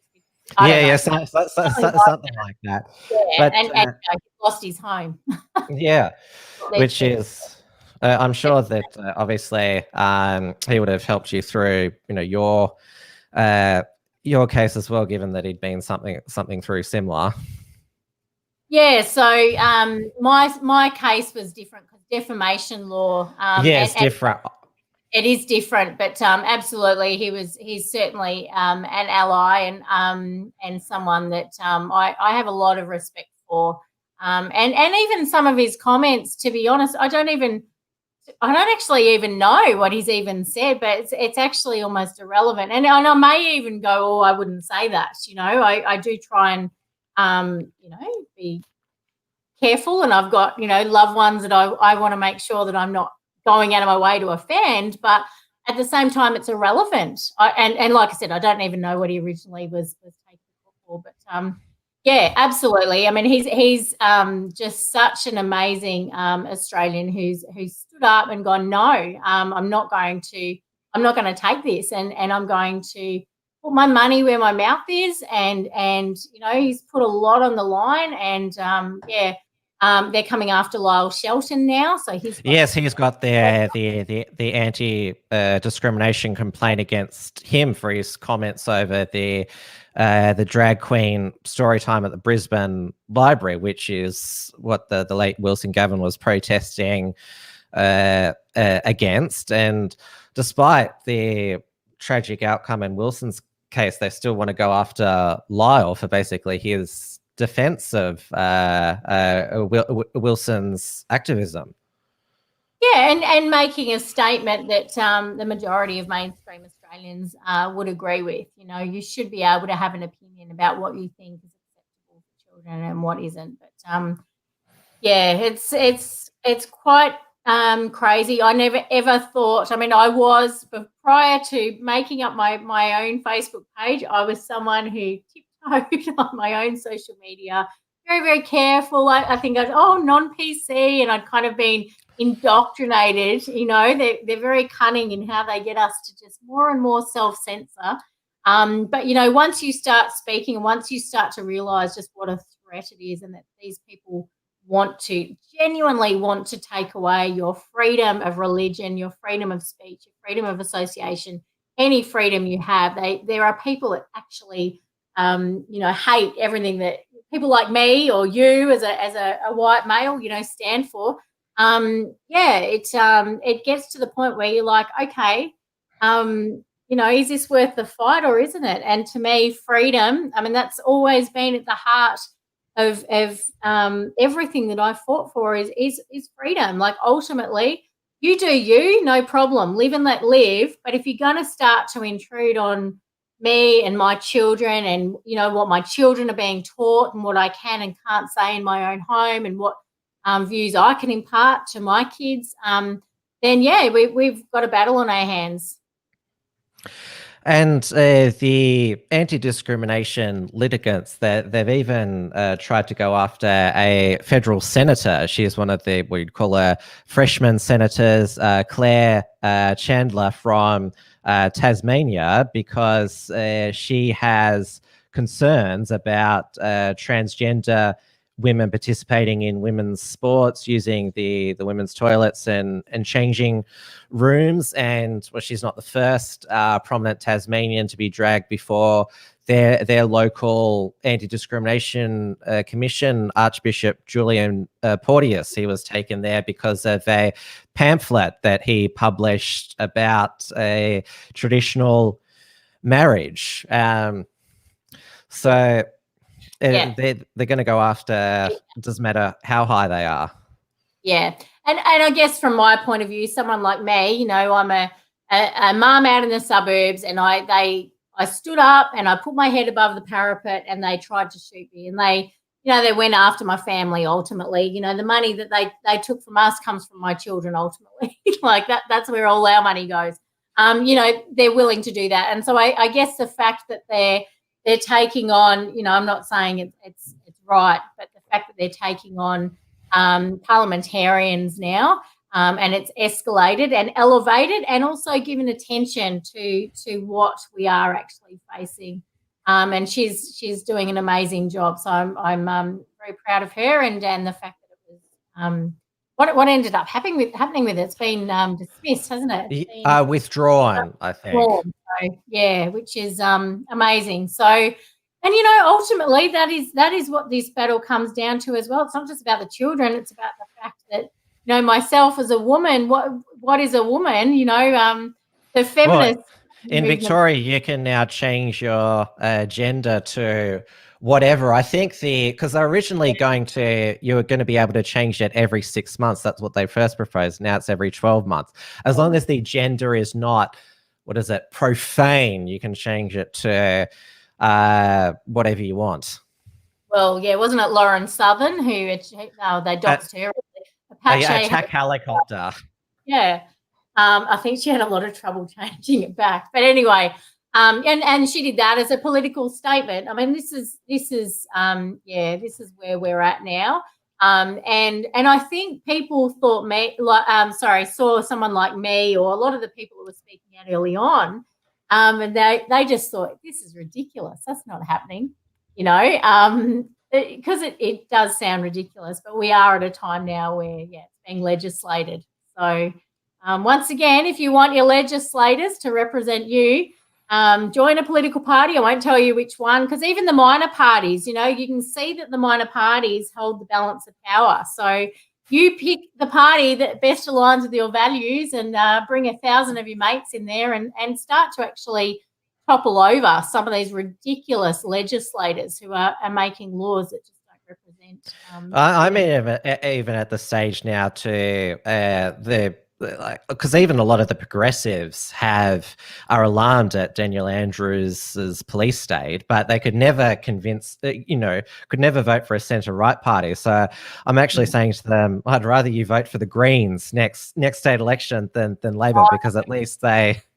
No, not the Greens. No, that's bad advice. No, Tim. Only if they could never vote for a centre-right party. I know, but the Greens are actually the problem. This is how I see it anyway. The Greens are actually what corrupted the Labor Party. I mean, this is Greens policy, and I like, embarrassed for me. I would have identified myself. I probably even voted for them at one stage, thinking that they cared about the dolphins and the whales and the turtles or whatever. But ultimately, a lot of this really extreme legislation and their viewpoint. I mean, have you been on their platform? You probably have. Yeah, I don't disagree with you there. This is just a surreal 2020 argument, a position here. strategy. I hear you. Yeah, but maybe we can revisit that in 2 years' time. What was that?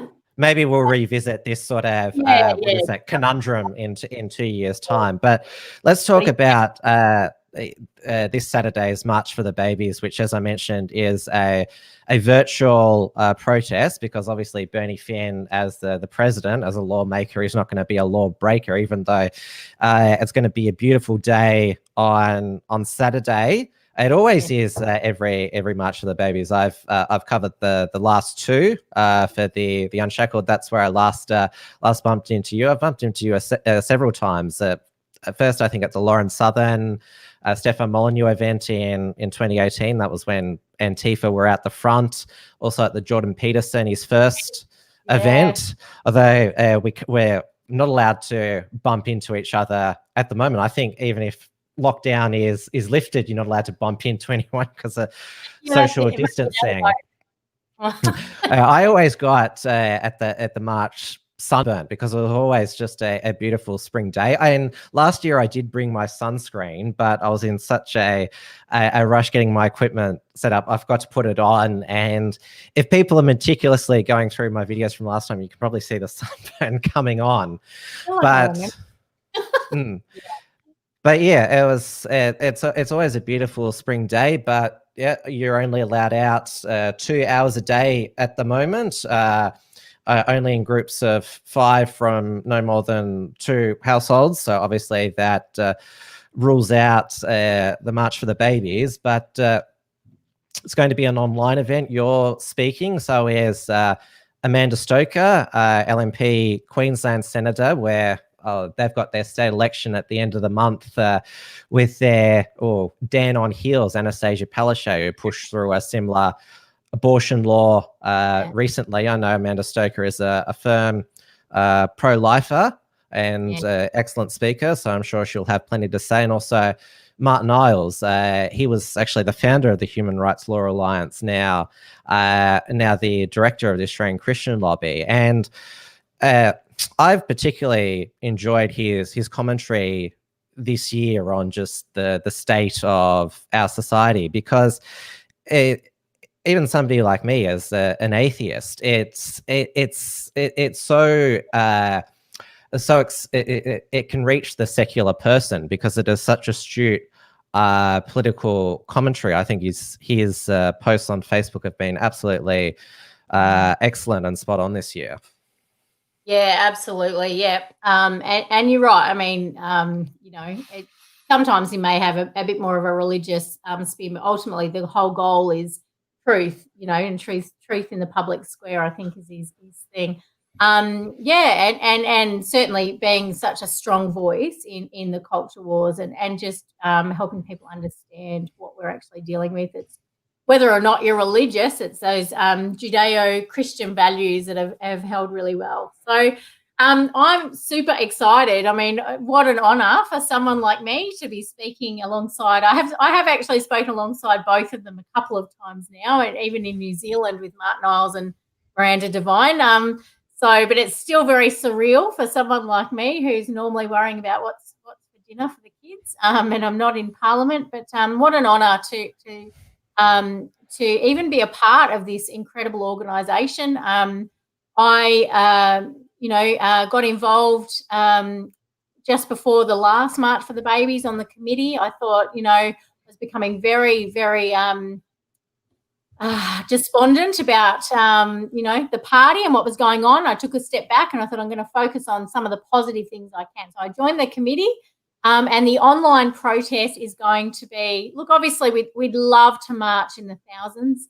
And like you, I just loved it last year. It was a beautiful day. And I took my then 4-year-old and my 12-year-old, and she got very emotional during the talk. She's just horrified to even think that in Victoria we have abortion, full-term abortion. I personally have had 2 miscarriages myself, and they were great losses for our family. And those little people and those, with the loss that I have with the miscarriage, they're part of our family, and they were definitely babies who were lost to us. And it's interesting. You've got celebrities. There's a recent high-profile celebrity who lost her baby very sadly. She had a miscarriage, and that kind of exposes the fact that this comes down to those that are wanted and those who are not wanted. Because there was Chrissy Teigen, I believe, who just lost her baby, and they talk about it as a baby. So anyway, March for the Babies this Saturday is at 1 p.m. And although we'd love to march in the thousands, it's going to be online. And we've the committee and the team behind have used this as an opportunity to spread the message online. As you and I both know, sometimes opportunities come and when you least expect it, you can actually put a message out and it can be shared with the world in a much bigger audience. So that's our hope. So everything will be online, and we hope that you go to March for the Babies. We are on Facebook. There's also .com on our website. And click on the link that you'll be joining along with us if you can. We've got some beautiful music, choirs. I think there'll be a testimonial. And yeah, it's going to be very professionally done. Part of our goal as a pro-life movement is actually to take back the narrative. And so there's some cartoon videos that are being made, and this is something they've done. We're watching the culture shift in America. I've actually got the video ready to play, the promotional video, so I'll play it for the audience now. Yep.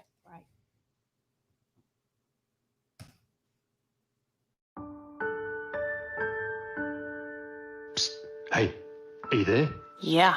Today's the day. I'm a little scared. I'm terrified. I'll probably cry. Really? I'm not going to. My mum's getting induced. Oh. My mum's getting an abortion. Oh. I'm sorry to hear that. Thanks. Is there anything you can do? I found kicking gets their attention. Oh, it's probably too late for me. Oh. But I heard some big people talking about how the laws might change, so this can't keep happening to us. I heard them say that too. They aren't allowed to do this to us in some parts of America now. But we're in Victoria. Things can change here too.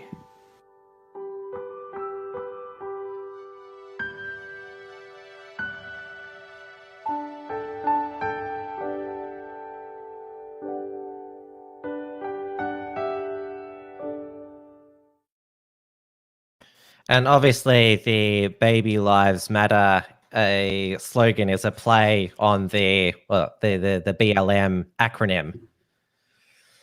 Well, that's their own thing that they do, but at the end of the day, I believe that in, like I said, in equality, true equality, and in fighting for actual rights and human rights, and there's nothing to me that's more worth fighting for than the most vulnerable in our society.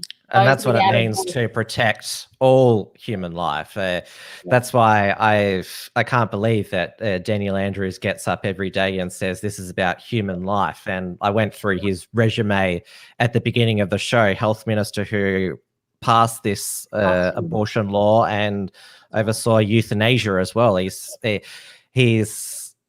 passed a law to make it easier for the elderly to end their life, but now he's keeping us all locked down because now he's only wants to keep the elderly alive longer. There's so many contradictions. Absolutely, yeah, and this is what needs to get out, this information. So yeah, he passed the most extreme abortion laws in the world. And so my experience in getting involved in the pro-life movement was that I was always pro-life myself, in that, I would have never been able to do that. I'm someone who struggles I squash a snail, and so for me, the thought of actually, killing my own baby, I couldn't do it. But I've never been vocal really on the issue. And I'd had friends and families, members who'd all experienced it, and so I was just kind of quiet about it, thinking that it was, only ever done in cases of, extremes. This is the argument. And I think I'd been desensitized. They use this language, a fetus, a baby becomes a fetus. It's all part of desensitizing and dehumanizing, and they've been very successful in that. It's a clump of cells. You know, when the reality is, when I found out the legislation, which was through a wonderful video that Pro-Life Victoria had put out, and I ended up posting it on my page, and it did really well from my page. I had friends who call themselves pro-choice who actually changed their view, because it's so horrific to think that in Victoria it's perfectly legal to kill a baby right up to a full term, no reason whatsoever. I'll put up the info sheet here, the 12 facts about Victoria's abortion law, which mentions abortion up till birth, on demand, after 24 weeks, and doctors can't conscientiously object. They have to refer patients who want an abortion on, late-term abortions, no pain relief, partial birth abortion, sex-selective abortion can take place. Yep. Yes. And also, this is important, illegal to offer help because, well, that's another one of Fiona Patton's legacy, the 150-metre exclusion zones around abortion clinics, which means that you can't even offer women information who most of these women, they don't want to be at the clinic, but they've just been told that abortion is your best and only option. And then, of course, Victoria's adoption a rate is 10 to 15 children per year. It's just non-existent, and there's so many people who want to adopt. And this is why I found sort of the debate around same-sex adoption when it was legislated in Daniel Andrews's first term. It's like, why are we passing this law? Hardly any children are adopted in Victoria. Absolutely. I've got a friend myself who, the year she adopted her baby, there were 3 adoptions that year and 30,000 abortions. You know, they're not going to advertise this, and people actually, my whole goal is to actually get people to look at things themselves, because we've got to actually get to a point where we start to look at legislation, look at policy. So look at it yourselves. It's horrific. The fact that if a baby survives a botched abortion, which is unfortunately more common than people would think, that they are denied medical care, that at 37 weeks, that's the latest on record in Victoria, 37 weeks for a healthy baby and a healthy mum, and how the abortion is actually performed is horrific. Because that's they make sure to keep that secret, and I know Facebook does its part in censoring that. You and I have both seen the Unplanned movie, which shows a dramatization of an abortion procedure, and I was just shell-shocked when I saw it, even though I knew the truth. Just seeing it in that cinema form, no wonder they didn't want people to see that movie. Of course, and in the interest of truth, if you're going to say that this is okay, then you need to be okay with the facts and what you're actually saying you're okay with. No pain relief given to these babies. Now, all 4 of my babies, I had some issues. I was told when I was 18 I couldn't even have children, so I desperately wanted children, and then I lost my first one. And like I said, it was a real loss. That was a real baby. I was in the first trimester, but all 4 of my children have been born at 37 weeks, and they were babies, and they could feel, you know that intuitively, instinctively as a mother, you can feel them moving around, and to think that they're not even allowed pain relief, and of course they voted against that amendment because the whole movement is about dehumanising human beings, dehumanising life. And it's one thing to say that in the first trimester, when they do look quite alien-like, and you can dissociate from that, but that the whole movement has exposed themselves by the fact that at 37 weeks, at 40 weeks, we know that baby is not a clump of cells, and so they're okay with that. And it doesn't happen just in rare cases. It happens as a lifestyle choice. That was the one on record for a 37-week-old baby. It was psychosomatic. The mother changed her her mind. And I've spoken firsthand with obstetricians who've told me this, who are against these laws, but also can't conscientiously object. That was voted against using a conscientious objection in Parliament. The irony of that, and the fact that if a baby is born alive, surviving and suffering, with its limbs and legs, and it's very graphic. But this is what you have to confront. This is the reality. If this is actually happening, we got to stand up and say no. And these babies actually aren't even allowed pain relief, or they're left to die. At a time in our society when the narrative is all about saving lives, and you get these people standing on their high moral ground like Daniel Andrews. I'm sorry, buddy, you don't get the high moral ground, because you said that killing babies up till the age that my babies and beyond were born, you said it's okay for any reason. And and it needs to be exposed, and then people can actually make those decisions for themselves. And my passion comes from I think just like the pro-abort movement, they've just been very, very, they do things very slowly, steadily, bit by bit by bit. And I think that's what our movement needs to do. We need to go, I'm not okay. I'm not okay with full term. I'm not okay with these amendments not being passed, and actually start to wind it back and have those difficult conversations. They also spread fake news about the pro-life movement that, you don't care about the child after it's born. No, that's a complete falsehood. I remember at one of it was the pre-March for the Babies dinner, heard from one of the members of, I'll probably get the name wrong, Helpers of God's Precious Infants, and he went through how they support the woman after they've given birth to an unplanned pregnancy. And he spoke about they were invited to the first birthday party of one of the mothers and babies that they'd saved. And I've never seen video evidence of pro-life people outside abortion clinics yelling out "murderer." I've never seen that.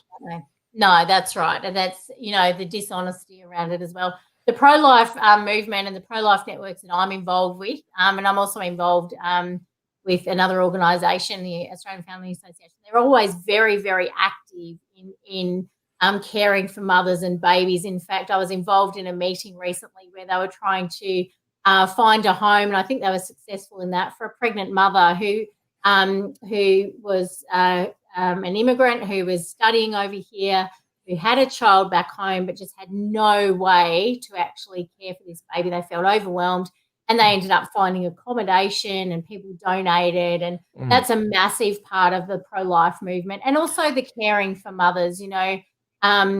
This is the other reality, is that every woman and friend that I know that's actually gone through an abortion, it may take a long time, but eventually it's a trauma. It's traumatic to kill your own child. There's no mental health offered, support offered.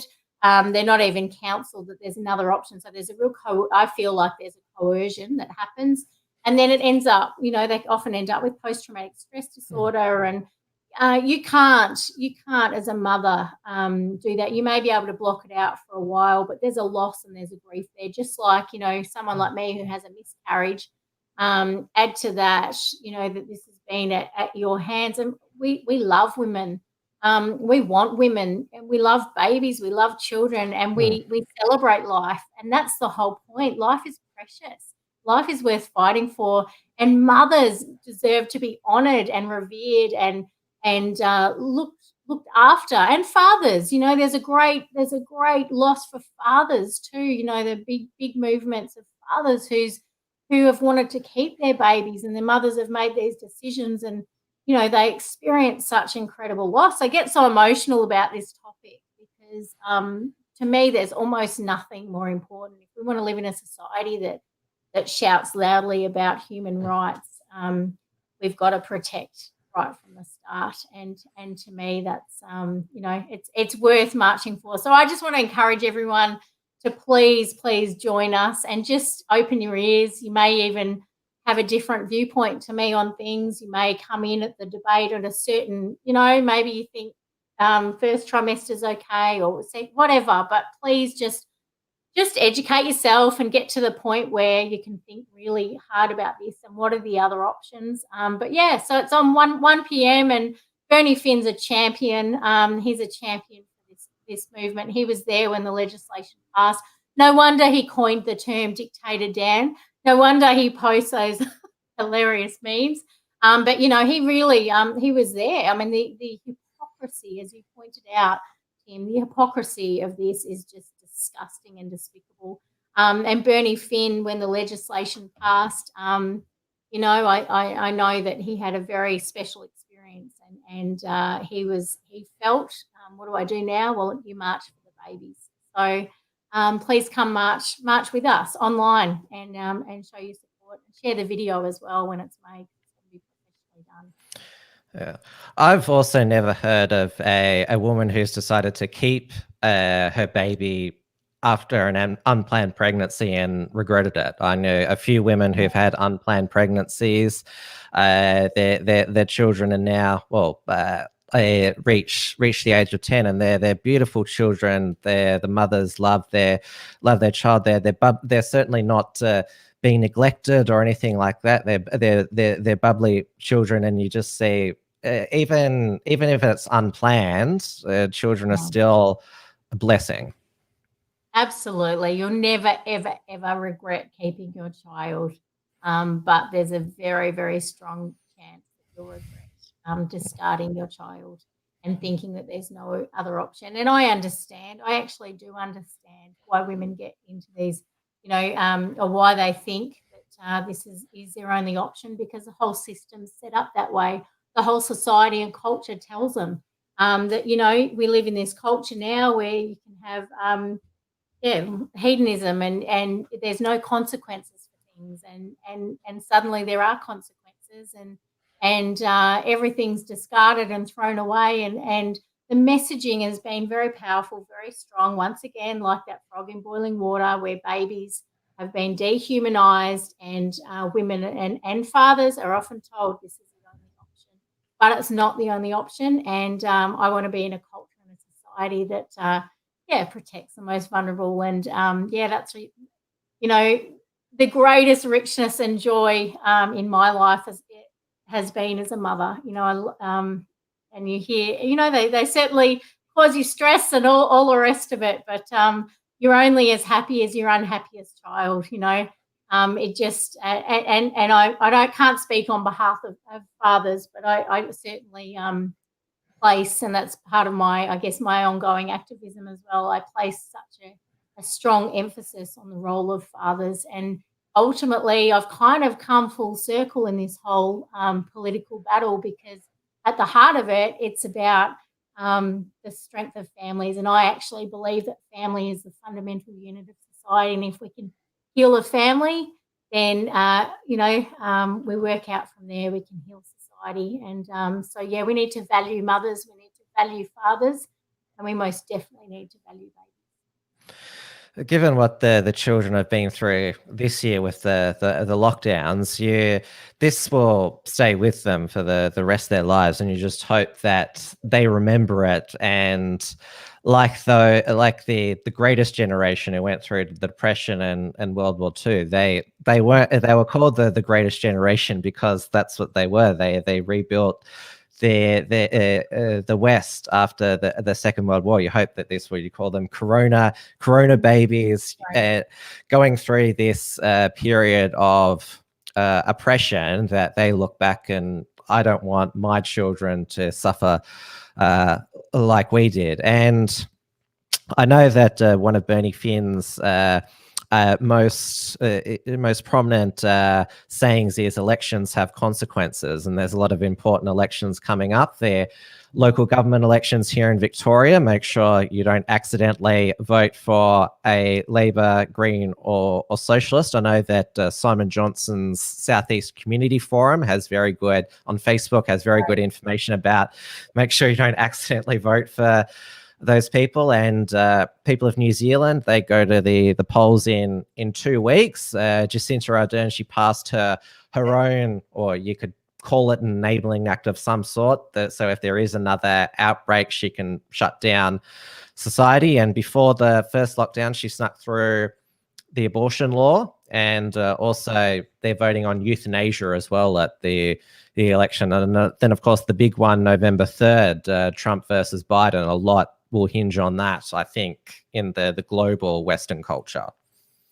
Oh, absolutely it will. Yes, we're in a very, very exciting time. The world is in turmoil. It's really rumbling, isn't it? And there's a real, I mean, as I'm a spiritual person, so I talk about the spiritual war. I just feel like there is a strong spiritual dimension, and I know maybe that won't resonate with a lot of your viewers, but to me, it's like it's a wrestle between good and evil, whatever you call that, and we are all looking to what's going to happen, especially, with the Trump and, the upcoming election. Like you said, bringing it back locally, I think people are starting to wake up here, and that's really exciting because our councils have been overrun with Marxists, with the green and red agenda, Labor and Greens, and they've done it for years. So it's called the Long March through the institutions for a reason, because they've successfully done it, and it is time for us to be activists. And it is good. Oppression actually does good for people. Life is actually full of, I'm getting philosophical here, but it's true. You go through trials and hard times, and you hate it in the moment, but there's barely a trial that you'll look at in your life where you don't look back and go, I learnt something from that. And I think it's the same with this experience. I think there's going to be pushback, and all across the world, this rumbling. There's going to be pushback, and I do believe that good always wins in the end. That's just I don't know. It's just the optimist in me. I have to believe that, and I think for our children, they're certainly not going to take their freedoms for granted. I mean, my little 12-year-old is so excited to get back to school, see her friends, and just treasure that time, wrapped. And she doesn't normally love school, but she just cannot wait to get back. So, yeah. Yeah, I'm certainly with you. I think that good can come out of this horrible situation we are still in. And obviously, we are both Melburnians, so we send our love to our fellow Melburnians, especially those less fortunate than us, because it's tough on everybody. And I definitely think, despite the sort of interstate rivalries, the rest of Australia and the other states, they certainly feel for us as well. Yeah, you can feel that, can't you? I mean, I think people are looking at Victoria. I kind of wonder if we are. Well, in fact, I actually I don't normally do this, but I follow PragerU, and I commented, and I was meant to comment as myself, but I commented as Political Posting Mumma. And anyway, I got into a whole lot of conversations with a lot of Americans, and they're keenly aware and watching what's happening in Victoria. And it's been said that we are a little bit of a test state, and I think people are watching. Keenly watching what's going on here and how we're going to respond. I've had a couple of American guests on my show during the stage 4 lockdown, and when I've told them, just during the pre-show or post-show chat about the restrictions here, their face drops and they're like, "What, really?" And it goes for 6 weeks, because that would never be tolerated over in the US, not even the most progressive Democrat. No, absolutely. And you know what, Tim? I mean, this will get me ensure that I'll never get a seat in the Liberal Party. Not that I want one, but I clapped and cheered when they took away our guns. I thought the Americans were crazy. I never actually believed in the fact that we would have a tyrannical government that would actually do this and take away our freedoms, and we almost have no fight back. So the fight back we've got is the political system at the moment, we've got to retain the political system, because otherwise, we're going to have pitchforks when they come into our homes. I don't know what's next. And that may sound hyperbolic, but at the end of the day, whoever thought that we'd be literally under house arrest? You know, I had a friend in high school who wore an ankle bracelet. These were the restrictions he lived. It was for a petty crime, but it was in America, incidentally. But anyway, he these were the restrictions. He wasn't to leave his home, and you know, it's just insanity. We're under house arrest, and whoever thought that we'd end up here? And when you get a knock at the door, it's not, you know, it's not going to be a friend because you're not allowed to visitors at your home. And so when like you get a knock at the door, you wonder, oh, is that the Victoria Police? Is Chief Wiggum sent somebody here? Yeah, absolutely. What did I post on social media? I know. It's like, this is insane. We've had tons of helicopters too overhead. Yes, around here as well. And even though the curfew is lifted, they're still flying around. And you just sort of wonder, because Victoria Police's reputation has taken such a battering. Like how are they going to, because obviously you're only allowed out for the essential reason, and the police can, if they wish, interrogate you about why you're out. Like, how are we going to go back to normal when, like, sort of, are they still going to pull us over to sort of ask what we're up to, even if house arrest has been lifted? Because are the helicopters going to stop? Yeah, and I guess that's the thing. Where's this all going, and how does it end? And yeah, like you said, I'm someone who's had great respect for law and order, but yeah, certainly get very nervous when you go past. Well, I've actually been stopped. I've been stopped a few times now, asking where I'm going and why I'm out. I don't know. How was that? They were actually pleasant. They were fine. I write things across my mask, and whether or not that certain police officer agreed with me, it may be like, you know, hashtag free Victoria or hashtag fake news, or that's just the only way. It's the only way I can manage to be gagged, is to not actually be completely gagged. I've got to say something. But yeah, they were pleasant, and I had a legitimate reason, and so yeah, that's been my experience. But I certainly get some anxiety now that I never used to have, because yeah, I've seen a lot of the viral videos and things. I find it hard just watching some of them. Like, this is the thing. Like, I'm like you, I can't watch Dan, even though it's part of my job to report on what he says. And I can't watch a lot of these police interaction videos because there's only so much you as a Melburnian can take. Yeah, absolutely. I actually think there's a massive psychological trauma that Victoria's gone under. I really do. I don't think the word trauma's being overused when I state that. It's been a very traumatic experience, and yeah, the propaganda, and I can't help but see it for anything but that. It is very real and very, very effective, and people are scared.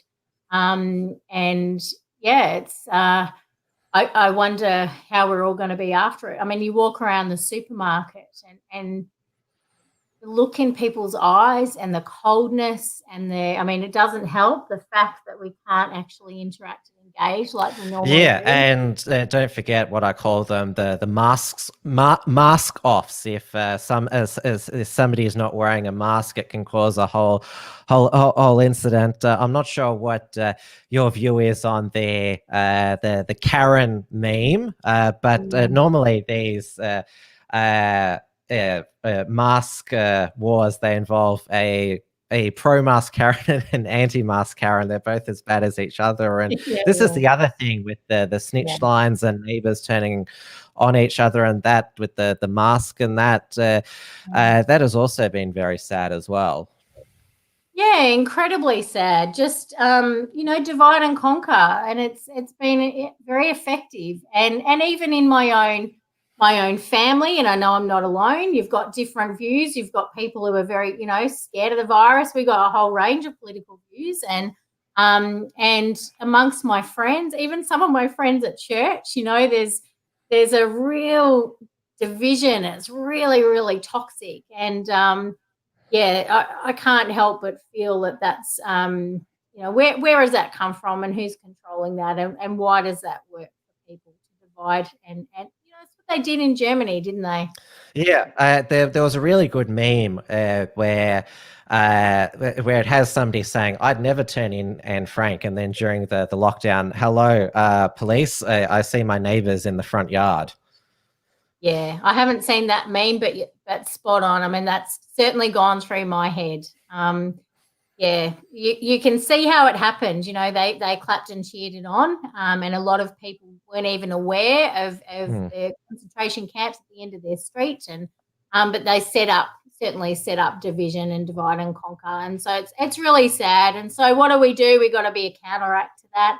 I try and engage as friendly as I can, and even though I've got my political statement on my mask, I make sure I say hello and I make eye contact with people, and I've reached out to my neighbours, and just trying to be a counteract in the world, because it's really sad to see Australia what it's experiencing, and there are people are actually genuinely terrified of this virus, and to see people in their cars alone with their masks on. Yeah.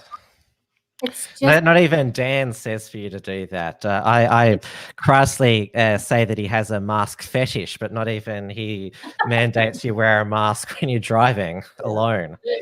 Yeah, or walking down the street, there's no one around you, and it's just it's really, really sad to see how powerful propaganda can be, the media can be, politicians can be, and taking away people's common sense and freedom to think. And look, a lot of people are scared of the virus. A lot of people are scared of being imprisoned, and the fear is real. And I try not to judge people where their fear is at, but the antidote to fear is faith, and the opposite of that, just actually.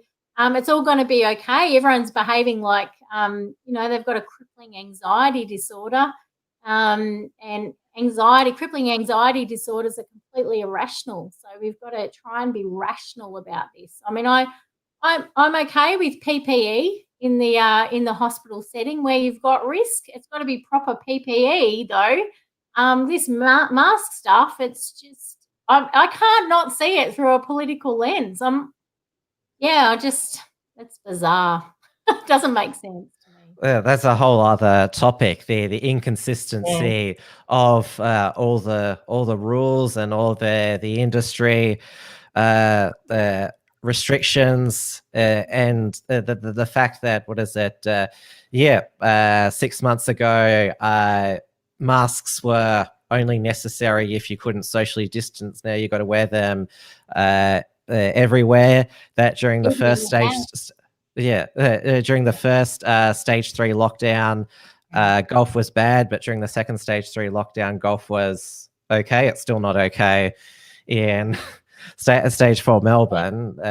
There's so many inconsistencies, and we now know that a lot of these rules are basically dictator Dan's decrees. They're not actually based on health advice. Even Brett Sutton, who I still don't think he's a bad person. I just think he's sort of trapped there, because we sort of know with the curfew and that it's Dan who decided it. Yeah, it's and with the curfew, I mean, that got scrapped. I think he was about to go to court. I think it was even maybe the next day. I don't know. Yeah. It had nothing to do with it. Nothing to do with the court case. I can barely manage his presses. I just, to me, there's a lot of gaslighting. I just can't help but see it for what it is. He's so aggressive and rude. It's a bully. Quite a bully. It's full of, that what he's like privately as well. I mean, for years he's had that progressive public persona, but with this lockdown, the daily press conferences every day, he's clearly not getting much sleep. He gets agitated easily and shows his true colors. Yeah, absolutely. So, whether that's stress, I mean, someone said to me, surely he's getting worried about what, his voters think of him. But for me, I can't help but think he's more worried about whoever the puppet master is. I don't know who that is. And that's, you go into conspiracy theory there. I don't know. But I'm like, who's making all these decisions? Is it just solely Dan himself? Maybe it is. I think it is. As Jeff Kennett said so himself, he's a megalomaniac. Yeah. So I don't know. I obviously am quite concerned about his dealings with China, and having taken 25 trips officially last year. That's an unspoken kind of issue. It doesn't get a lot of, people that dance around it, but yeah, who knows? There's a lot of unknown, and I don't claim to know what's going on, but certainly they're wanting cases. In fact, I had my first report of direct report of a relative whose a friend had been asked to put their death of their elderly parent. I have heard these theories before, or these reports, I should say. You kind of go, oh, really? Like, it just seems so surreal. Like, really, is that the level of corruption we get? But that COVID has been monetized, and there is an incentive in nursing homes, and that is factually correct. So of course it's open to some kind of corruption, you'd think, but to hear it from directly from a very, very trusted source who I believe, I'm like, wow, really? Are we really there? I don't know. I just well, Brett Sutton, he has admitted that if an old person dies with COVID in their system, even though COVID might not have been the primary cause, they're still listed as a COVID death. And we remember the week leading up to, the Father's Day roadmap out of lockdown, they were adding all of these previous deaths from like a month ago. Oh, yes. So, look, I saw with the initial investigation research I did, one thing I am is I'm a researcher, and I didn't know this about myself until people messed with my kids. And I got called a liar, and I felt on the, publicly, and I thought, all right, I've got to prove here with facts. And so I researched the writing themselves in 1, 2, and 3, which is the whole research foundation of safe schools. And I got to see that government departments actually lie about statistics and make up statistics. And that was quite eye-opening for me, because up until that point, I just trusted. I guess I trusted too much. Very naive. But yeah, I've seen that statistics get manipulated. The way statistics are presented, which is, I guess, speaks to the article I've written. ABC, your fake news. I put out a meme because it was from their own report that 9% of the deaths that we're told about, at the time it was 600, so back in August, what are we at? Over 800 now. It's only 9% that have no comorbidities that are solely from COVID. That the same thing's been updated on the CDC, 6%. Okay, so they're still, got comorbidities, but can we just have an honest discussion about the nature of this virus, the risk factor for healthy people, like how you present the data as well. If you're talking about a 101-year-old in palliative care and you're not mentioning the fact she's in palliative care and coronavirus has taken her, life, okay, but let's look at the whole picture, you know what I mean? And that's been missing the whole time. And also these elderly people who are dying with COVID in their system, this is another thing about the left about dying with dignity. Because they've got coronavirus in their system, they are forced to die alone, literally in a room full of faceless strangers because they've got the mask on. Yes. Their funerals are limited to 10. That's not a dignified death, and it's not a dignified goodbye for their family. No, and this is the thing, the suffering that's going on, the isolation. the first and most important human need that we all have is the need for connection. That's just who we are as human beings. Connection. You've got to connect with people. And so isolation is a form of torture, and so what kind of life is it, and what kind of death is it? And you make a very good point. It's just been heartbreaking how all of this has been handled. Well, I've thoroughly enjoyed talking to you. We've spoken for over 2 hours, and who's going to watch that? Anyway, I've enjoyed it too. Yeah. Well, I think we both had a lot to say and get off our chest, and also probably we both wanted to speak with somebody else. Absolutely. We're in isolation. It's nice.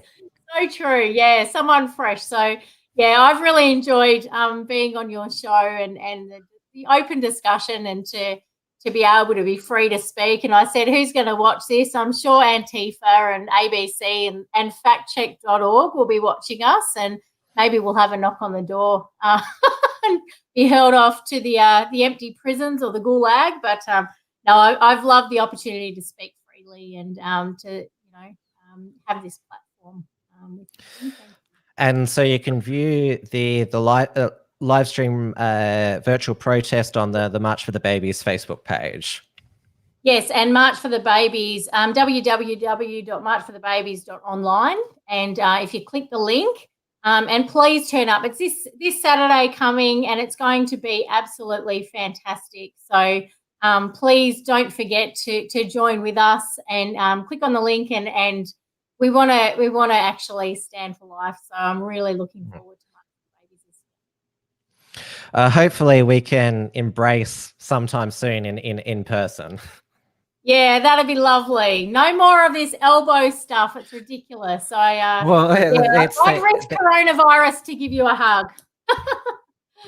Yeah. Well, take care. My best wishes to your husband and children, and the furry friends in your place as well. Thank you so much. Yeah, well, chickens. I talk about our food storage. If we ever have food shortage, we've got eggs, and if we're desperate, who knows? No, they're beautiful, beautiful love pets. So anyway, backyard chooks, it's what you do in isolation. Yep, definitely. Cool. Take care. All right, that was well, as I said so myself, a very, very long episode, but I'll wrap it up now. I did notice that there was a super chat here from Senator Slayer for $3 Australian. Tim, isn't your girlfriend a Mormon? No, she's not.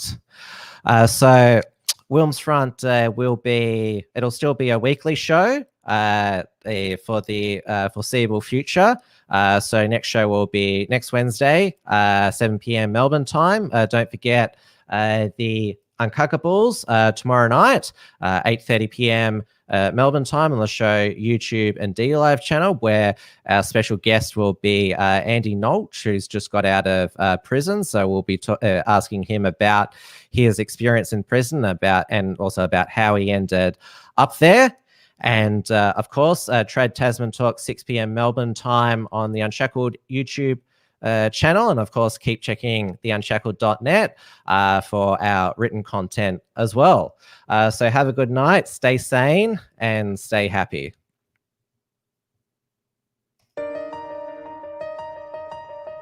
Thanks for tuning in to WilmsFront.